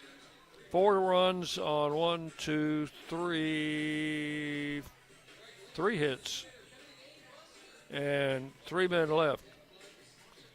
We have completed 7 full innings. It's been a wild one. Middle Tennessee 10, Memphis 9. You're listening to Blue Raider Baseball from Van Wagner. Bring your game day style courtside with a stop at Lightning's locker room on the concourse. From bold new drops to timeless campus classics, we've got everything you need to turn heads from class to tip-off. Whether you're rocking a hoodie in the student section or sporting a tee around town, your look says it loud. You're here for the wins, the energy, and the tradition.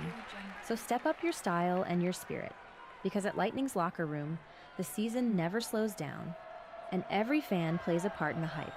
Let's make every day feel like game day. Locally grown, Blue Raider proud. This is Jonathan Harmon with the J. Harmon Home Team. As an MTSU alumnus and lifelong Rutherford County resident, I bring the heart of a teacher, the grit of a Blue Raider, and over 15 years of real estate experience to every client. Honest to a fault, connected to the community, and driven to serve. I don't just help you buy or sell, I help you understand every step. The J. Harmon Home Team, where real estate meets real talk.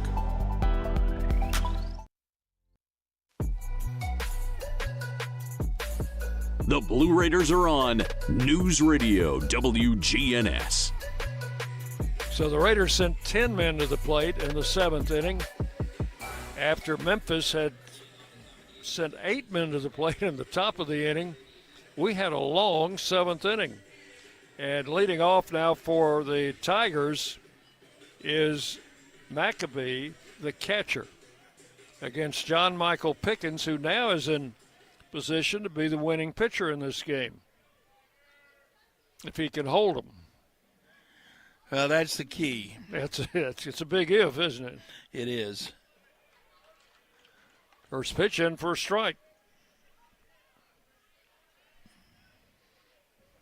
Maccabee has a single in 4 trips. Left-hand hitter.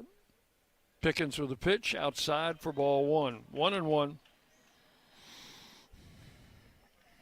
John, all of that happened in the Raider 7th inning after the first 2 batters struck out. That's right. 4 runs scored after 2 were out. Pitch is low for ball 2, 2-1.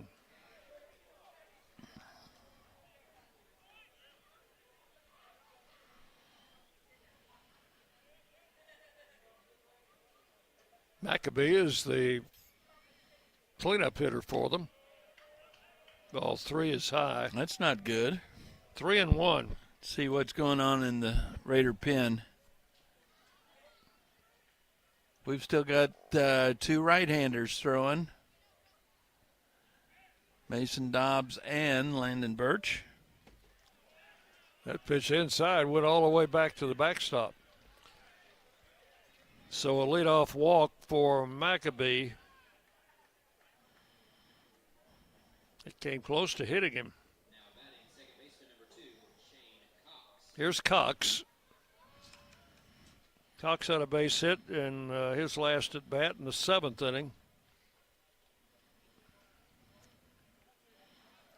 Tyler Minnick had to go over to the dugout. It looked like an equipment issue. They had to get some new leather, maybe. It was either new leather or new electronics. I'm not quite sure which. Pitch is in for a strike to Cox, 0-1. That was a good pitch.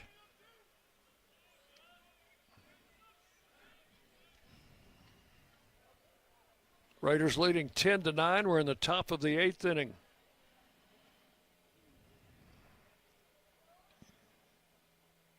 And the left-hander delivers.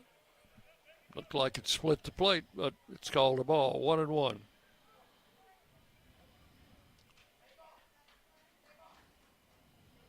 Hard to judge from where we said high and low sometimes.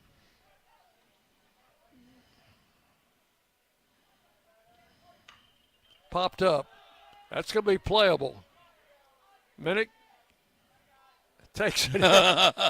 That turned into an adventure. Yeah, and that with a different glove, perhaps. So that's 1 out in the 8th inning. Runner at first, that's the tying run. And the batter is Gupton, who has 2 singles in 4 trips. Michael Gupton. Right-hand hitter. And leads their team with 13 home runs. Pickens with a pitch. That's right in there for a strike.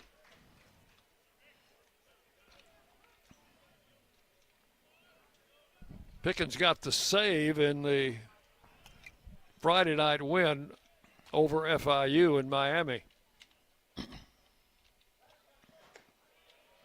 Pitch is high, 1-1.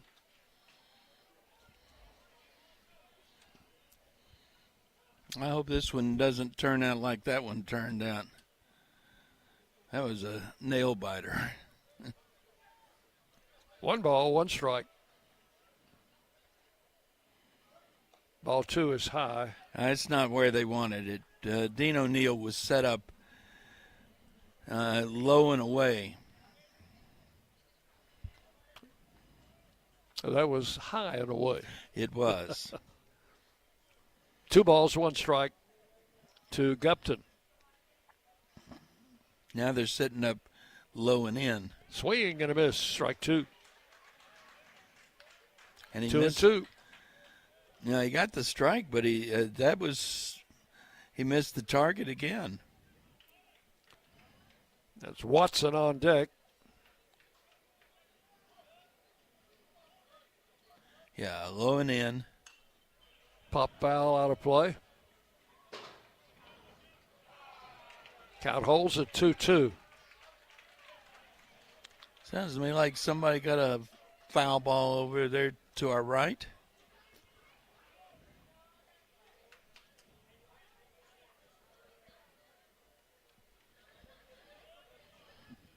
Pickens comes set, ready for the 2-2 pitch. Here it is. Foul straight back. Count holding at 2-2.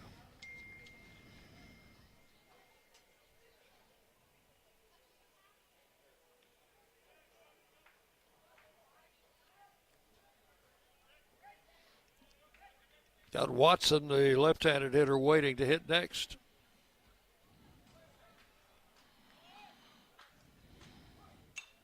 Popped up. That is going to drift back, and that's going to be out of play. That's another one in the grandstand. Oh, yeah. That went down the stairwell. Yeah, as did about 6 kids.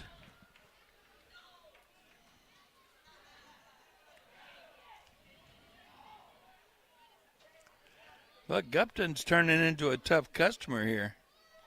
2 balls, 2 strikes.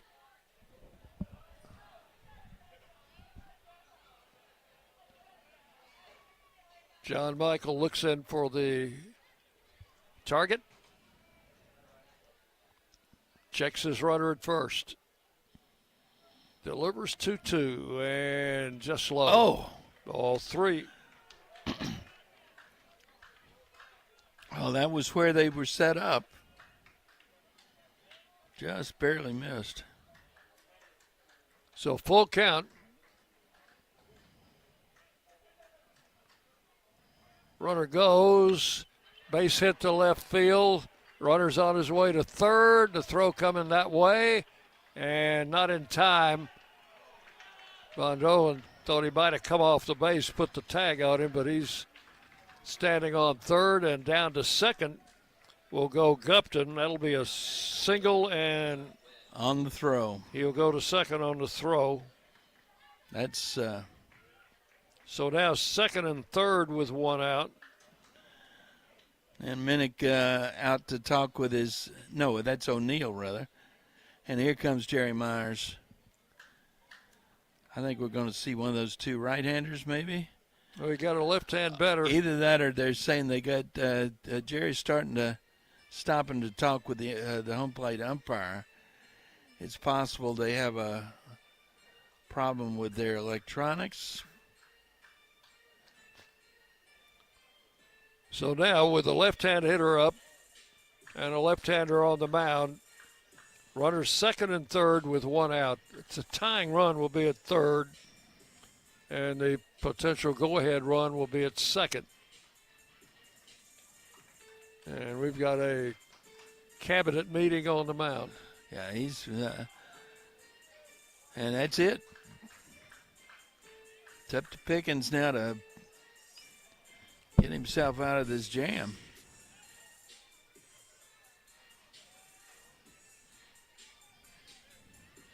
Coach Myers a big believer in matchups, isn't he? As are most managers, coaches. Yeah, there's a reason. So here is Watson. He has 1 hit tonight. Pickens with a pitch. Popped him up. Badalak moving over. Behind Von Dolan will make the catch. Oh, that's Matt Wolf. Matt Wolf, not Badalak. Wolf came in defensively after delivering a big pinch hit, base hit. Yeah, and that'll be a pop-up. Caught that on the. If he had gone 1 step farther, he'd been into the outfield grass. 2 outs, second and third. Here is Harrington. And Coach coming out again. We may bring a right-hander in. I'll bet you he's going to the right-hander now. Yeah, he's already made the call. So we've got a break in the action here. as it is 10-9, Middle Tennessee leading Memphis. The Tigers have runners at second and third with 2 outs and a pitching change. And we'll be back with more on the Blue Raider Network from Ben Wagner. At State Farm, when home and auto work as a team, you score and save money. I'm State Farm agent Andy Wama. Give me a call at 615-890-0850 and let's work together to win big by saving money on home and auto. With the service you get from State Farm, you might think our car insurance costs more. I'm State Farm agent Andy Wama. Give me a call at 615-890-0850 and let me show you with discounts up to 40%. You may find it even costs less. At Middle Tennessee Electric, we see the lines that link us all, illuminating our neighborhoods, empowering our businesses, and helping us to recharge. Because we believe in the power of good energy. Whether it comes from our grids, the sun, or a kind heart. And as your family and our region continue to grow, you can trust that we'll always be there for you. Middle Tennessee Electric, bringing good energy. Rutherford County's MTSU station, News Radio WGNS. So the Raiders go with the right-hander, Mason Dobbs, coming in here with the right-handed batter coming up. Mason is a junior out of Barrington, New Jersey, and transferred here from Rowan College. And he has probably as good a curveball as anybody on this staff. Well, he's got one job, and that's to get one out without a run scoring, making his 15th appearance, all in relief. He's thrown 18 2/3 innings, given up 14 runs, 12 earned on 23 hits, 10 walks, 15 strikeouts. He's got a 5.79 ERA, a 2.2 record with 1 save. He'll face Harrington, who has 2 hits tonight, both singles. Big, tall, right-handed batter. Struck out in the 7th inning. And now second and third, 2 outs. Mason Dobbs ready to deliver his first pitch, and it's lined to the shortstop, and that's the inning. 1 pitch, 1 out. Matt Wolf grabbed that line drive, and that's going to do it for the Tigers here in the 8th inning. No runs on 1 hit and 2 men left. We'll go to the bottom of the 8th inning. Middle Tennessee 10, Memphis 9. You're on the Blue Raider Network from Van Wagner.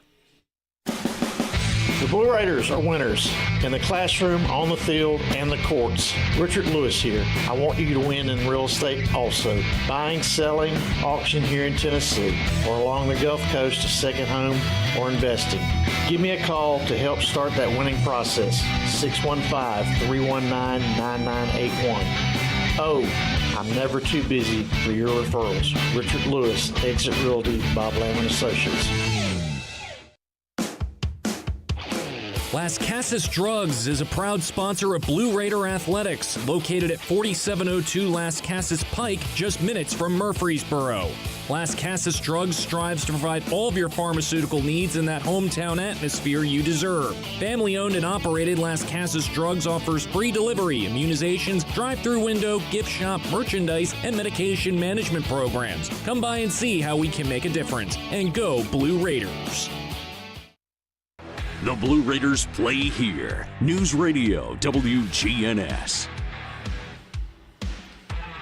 We'll go to the bottom of the 8th inning. Raiders leading 10-9.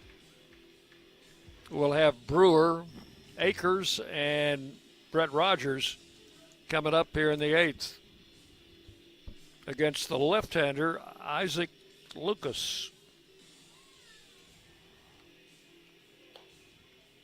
That was an odd 7th inning for the Raiders. They sent 10 men to the plate. First 2 batters in the inning struck out. The last batter in the inning struck out. But in between, 4 runs to take the lead. Oh, who knows, you know? you get to these midweek games, especially here late in the season. Wow. Nathan Brewer has one hit, a single in the third inning, 1 for 4.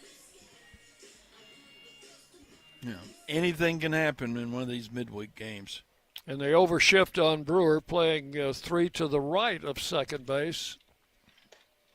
Pitch is inside, ball 1. We know, though, he does not mind going opposite field and does it fairly effectively. In fact, he knows how to get into that left field corner. Takes a pitch high for ball 2, and it's 2-0. Can't do it if they walk him, though, can they? Both teams have a big conference wind up to the season coming up later this week. Oops, got called a strike, 2-1. Nathan Brewer thought it was a ball.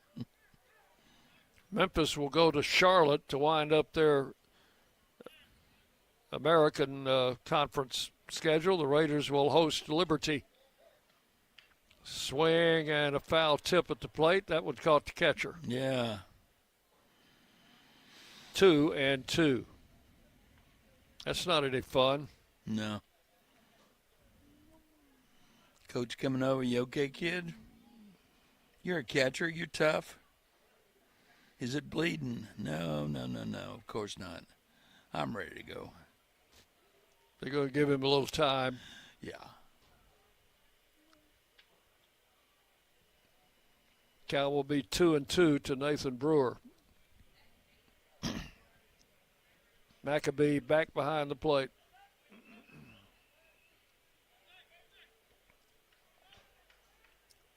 Left-hander Isaac Lucas. Look at how deep that right fielder is playing. And the pitch. Swung on, fly ball into left center. That's the center fielder, Gupton. He'll move over into left center and make the catch. That is out number 1. 1 out in the 8th inning. The batter is Lane Akers. Has a single in 3 trips plus a walk.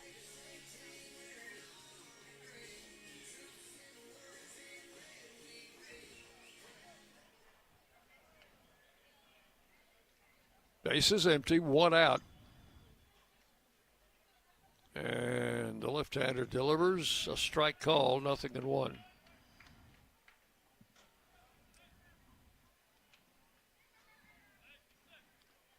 Landon Birch still throwing in the Raider bullpen, but the left-hander now is joined in. Base hit to left field. Line drive over the third baseman's head. So Akers picks up his second hit of the game.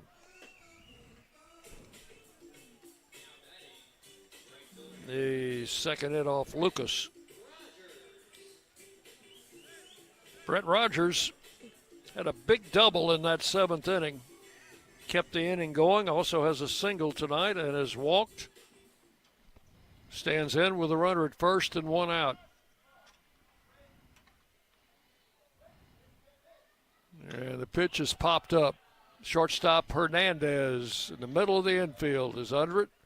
He's got it for out number 2.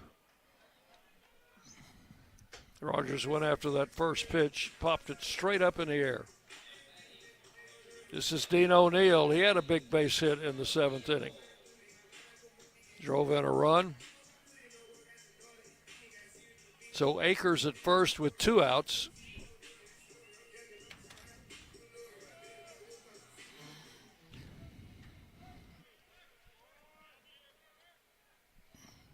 And the left-hander comes set and delivers on a swing and a foul out of play. 1 strike.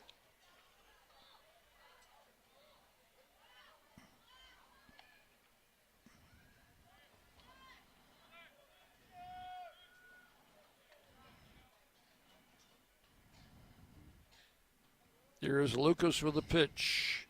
Backed him away inside. Count will go to 1-1. Now, with 2 outs, anything hit in fair territory, Akers will be off and running with a crack of the bat. There he goes. The ball hit the center field and fairly deep, but not quite deep enough. Gupton back near the warning track to make the catch. That's all in the 8th. No runs, 1 hit, 1 left. And we've completed 8 full innings. It's Middle Tennessee 10 and Memphis 9. Raiders go to the 9th inning, needing 3 outs. We'll see if we can get them. You're listening to Blue Raider Baseball from Van Wagner. Bring your game day style courtside with a stop at Lightning's locker room on the concourse. From bold new drops to timeless campus classics, we've got everything you need to turn heads from class to tip-off. Whether you're rocking a hoodie in the student section or sporting a tee around town, your look says it loud. You're here for the wins, the energy, and the tradition. So step up your style and your spirit, because at Lightning's locker room, the season never slows down, and every fan plays a part in the hype. Let's make every day feel like game day. Hey, Blue Raider fans, this is Brad Hopkins with Exit Realty Bob Lamb & Associates. Winning in real estate is a lot like football. Good coaching and recruiting a great team are the keys. I put together a team of lenders, inspectors, and home professionals to help you succeed. Let me coach you through this process and make sure you come out a winner. Whether you're looking to buy, sell, or invest, I am here to help you win. Visit BradHopkinsHomes.com or call 615-556-9239 to find out more. WGNS, the flagship station for Blue Raider sports. And we go to the top of the 9th inning. The Raiders leading by a run. Cade Hitson, the number 9 hitter, will be leading off against Mason Dobbs. Mason came in through 1 pitch and got us out of that 8th inning. Oh, and that was a jam. Line drive to Matt Wolf, who barely had to move to take it. Hitson has a hit tonight. Swing and a miss, strike 1.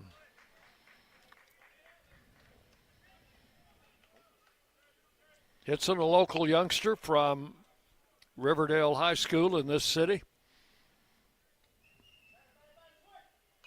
Swings and fouls this one to the screen, 0-2. This guy's a free swinger.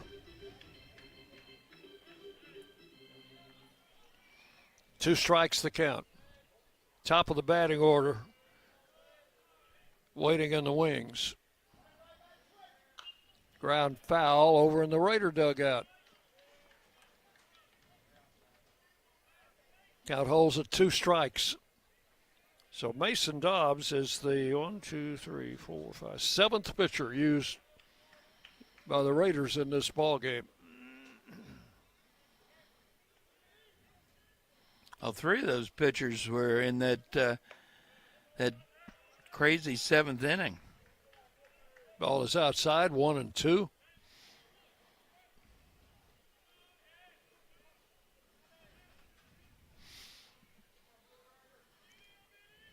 Dobbs pitches out of the stretch. Struck him out. Hitson swinging through, strike 3, and that is 1 out in the 9th. This next guy, this is an important one to get out. Got to keep this guy off the bases. Yeah. Rodriguez, already 3 stolen bases tonight.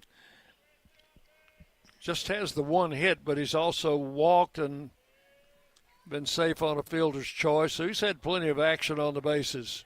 First pitch in for a strike, 0-1.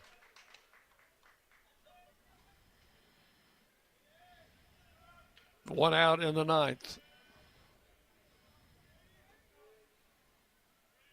Dobbs comes set. Laid that curveball right in there. He sure did. Rodriguez took it for strike 2. Yeah, he hit the mitt exactly where Dean O'Neill was set up. No balls, 2 strikes. And Dobbs with a pitch. That's outside. That hit the turf and bounced away. Yeah. 1-2.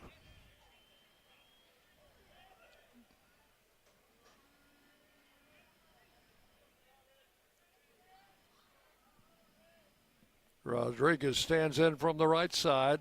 The 1-2 pitch, fouled out of play. Remember the last time up, Johnny fouled off a lot of pitches. Sure did. Before he got that hit to left field.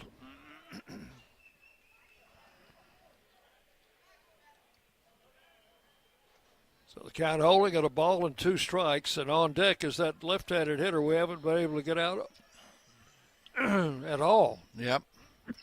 So that's why it's important to get this guy. Ground ball to third. Von Dolan cuts it off, throws to first, and got it. Got him. Wow. What a stretch by Tyler Minnick. Wow, Von Dolan coming across, cut in front of the shortstop Wolf and makes the throw. Minnick stretching out to his full 6'4" frame. Yeah, don't have to worry about Freddie Rodriguez now, but we do have to worry about Trey Cassidy. And we haven't been able to get out all night. Yeah, been on base 5 times. He's been a problem, and he's the 27th out that we need. First pitch, breaking ball in for a strike, 0-1. Boy, Mason is coming in throwing strikes, isn't he? He certainly is. No balls, 1 strike, 2 outs.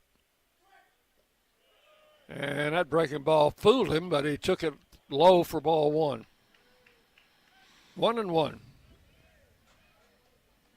Hernandez, the on-deck hitter. Hope we don't have to see him.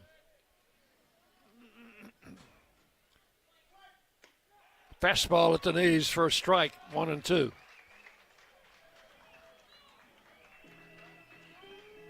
I think he was looking off speed there. I think so. 1 ball and 2 strikes, and the pitch. There's the breaking ball, just missed outside. 2-2.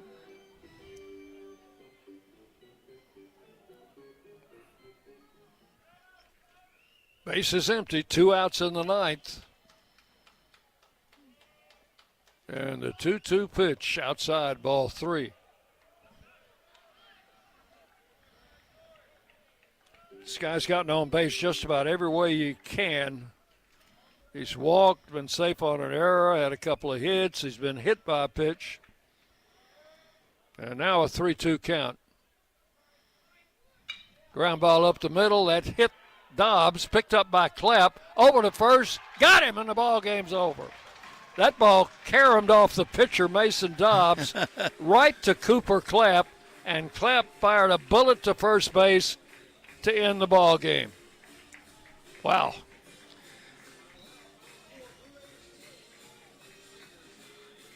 Raiders win by a score of 10-9 and pick up their 25th win of the season and improve their home record to 21-9. Memphis will now drop to 21-30. And on the road, they are now 7-14. And in the series, Raiders will lead the all-time series now 55-51 for the Tigers. So that's the story, 10-9. We'll be back with our post-game show, and we're going to try to get down on the field and get some comments from Coach Myers. But we will take a 2-minute break now, and then we'll be back with more Blue Raider baseball. Final score is Middle Tennessee 10 and Memphis 9. You're listening to Blue Raider baseball from Van Wagner. Nothing is more expensive than a missed opportunity that could have changed your life. Maybe you're just graduating high school, or are working and need to earn a degree to advance your career. Or you aspire to be a leader, and a graduate degree can make that happen. Whether you're just starting out or retooling for the future, Middle Tennessee State University can help you get there. MTSU, the University of Opportunities. Will Fraley, attorney at law, has experience you can count on. Former Blue Raider baseball player and MTSU alum Will Fraley serves Murfreesboro and the surrounding communities.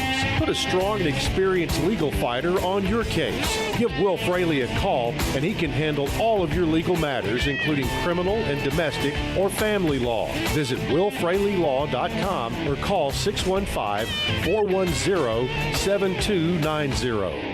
When the arena lights dim for a concert, or when the crowd becomes one at a big game, you can almost feel like you're the biggest fan. But who's your biggest fan?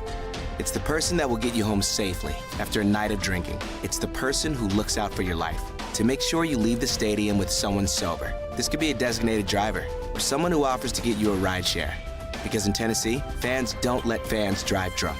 Brought to you by the Tennessee Highway Safety Office, a division of the Tennessee Department of Safety and Homeland Security. Hey folks, it's Chip Walters from Exit Realty Bob Lamb & Associates, helping Middle Tennessee make smart moves in a fast-moving market. Whether you're buying, selling, or just exploring your options, you deserve someone who knows this community and treats your goals like their own. From first-timers to long-time homeowners, I'm here to guide you with clarity, confidence, and a steady hand. When you're ready to make the next move, start with someone you trust. Visit choosechip.net and let's make your 2026 move the right move.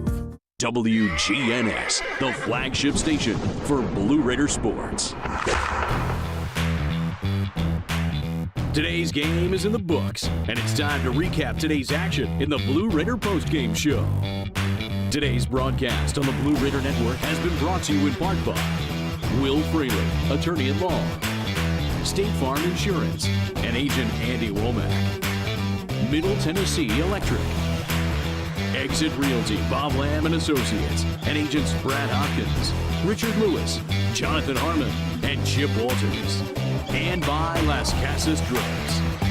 Let's head back to the ballpark for today's Blue Raider postgame show. Raiders win tonight by a score of 10-9 over the Memphis Tigers. And I said at one time it was going to be a 3.5-hour game. At 3 hours and 23 minutes was the time of this game. Memphis got on the board first with 2 runs in the first inning off starter Landon Sexton. The Raiders came right back in the bottom of the first, got a single from Owen Nowak and a 2-run homer from Cooper Clapp to tie the game at 2. Then in the second inning, Abel Alberon came on for the Raiders to start the inning. Memphis got 3 runs on 3 hits in that inning to take a 5-2 lead. The Raiders did not score in the second. Memphis was blanked in the third. The Raiders came back and got a run in the third inning on a base hit by Nathan Brewer, and that made it 5-3. Then in the fourth inning, after Alberon put up another 0, the Raiders came back with 3 runs in the fourth inning, driven in by Von Dolan, Nowak, and who drove in the other one? Tyler Minnick, I think. So the Raiders had taken the lead 6-5 after 4 innings. Memphis tied it with a run in the 6th after a scoreless 5th inning. Memphis tied it at 6, and then in the 7th, the Tigers took the lead with 3 runs, 9-6. But the Raiders came back at the bottom of the 7th, and with 2 outs, the first 2 batters in the inning struck out with 2 outs. They put 4 runs on the board and took the lead 10-9. And you know what? That was the final score. The final totals of the game for the Raiders: 10 runs, 15 hits, 1 error. They leave 9 men on base. And for Memphis, 9 runs, 13 hits, 1 error. They leave 11 on base. The winning pitcher, John Michael Pickens, evens his record at 2-2. Mason Dobbs will get the save. That's his second of the season. And the third pitcher for Memphis, Sanders, will take the loss. 3 hours and 23 minutes. So the Raiders will go into the Liberty Series with a win under their belt as they knock off cross-state rival Memphis 10-9 in the first meeting between these two in-state schools since the 2021 season.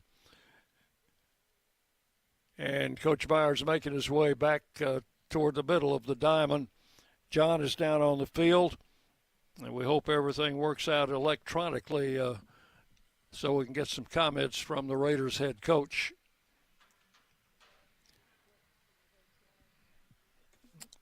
Oop, my signal got away. There we go. You can go ahead and start, John. On the field with Coach Jerry Myers after that's an interesting win. Yeah, that's a Tuesday before a last weekend series. Both teams realizing they had pitch counts they were coming off of and trying to decide how they would use their bullpen and who they may take out of pitch count wise, take out of being available on Thursday, Friday. That's kind of what you get a little bit, but real happy with what our guys did offensively, especially scoring, throwing some punches, and then getting down by 3, but continuing to get back in it. And they threw some good arms at us as well, and we did a nice job of capitalizing and staying consistent offensively. We even had several other at-bats that were really good at-bats that we didn't have anything to show for, hit the ball hard, and they ran down some balls in the gap on us as well. And offensively, really, really happy with what they did tonight. Mason Dobbs, what a great save opportunity for him. Yeah, I mean, him and Pickens were JUCO relievers of the year in their divisions, and both have been out there and late in games, and we need them to, they can handle the moment. We just need them to be a little bit more consistent than they have been. Pick's gotten more opportunities than Mason has, but Mason didn't feel great early in the season. He's starting to feel a little bit better now, and you can see when he's feeling good that the breaking ball is pretty good, and he threw a couple good ones tonight, getting that leadoff guy in the 9th, and continuing to throw that breaking ball down in the zone like he wanted to was big. So hopefully, that's a step for him to be able to build on that and do it again. Well, you now have Liberty coming in Thursday. They're tough, but they lost tonight. So they did. They're real tough, real solid team all the way around. They got, probably as deep a staff pitching-wise that we've seen all year or will see, and offensively, a very balanced attack. And I think they've made eight errors all year, something crazy like that. So we got a work cut out for us. We just got to, play the game that's in front of us and do everything we can to go pitch by pitch and continue to battle our rears off. We'll see you on Thursday then. All right, thank you. Back to you, Dick. Thank you, John. Thanks to Coach Myers as the Raiders win tonight by a score of 10-9. We've given you the breakdown as far as the line score and the pitching. Pitching for Memphis, their starter Empson went 3 innings. Smith went 3. Sanders came in, went 2/3, and Lucas finished up. For the Raiders, Sexton, Landon started, went 1 inning. Abel Alberon went 4 pretty good innings, allowed only 1 earned run, 5 hits, didn't walk anybody. Cole Cates, Colin Kerrigan, Bryant Baranek all came in and pitched portions of innings. John Michael Pickens goes an inning with no runs, 1 hit. He will get the win, 2-2. Mason Dobbs comes in to get the save as he pitched in fact, he retired all 4 batters he faced, goes an inning and a third, and picks up the save. So the time of the game, 3 hours, 23 minutes, 9:37 is the announced attendance. Hitting for the Raiders, they got 15 hits tonight. 2 hits apiece for Minnick. Cooper Clapp, one of his was a home run. Lane Akers had 2, Brett Rogers had 2, and Dean O'Neill also had 2 hits for the Raiders. Well, some of that carries over to this weekend series, which will actually start on Thursday, Friday, and Saturday. 6 o'clock Thursday night, the Liberty Flames will come to town. Good ball club. Hope you come out and support this Blue Raider baseball team. Our thanks to all of you for joining us. For John Callow, my partner here, this is Dick Palmer. We'll see you with a pregame show at 5:45 on Thursday. You've been listening to Blue Raider Baseball from Van Wagner. Good night from the ballpark. Thanks for listening to today's Middle Tennessee State University baseball game. Today's game has been produced by Van Wagner College through the facilities of WGNS Radio. The content of today's game is owned by Van Wagner College and the Blue Raider Network and may not be reproduced without expressed written permission of Middle Tennessee State University and Van Wagner College. Be sure to join us next time for more Middle Tennessee baseball here on the Blue Raider Network.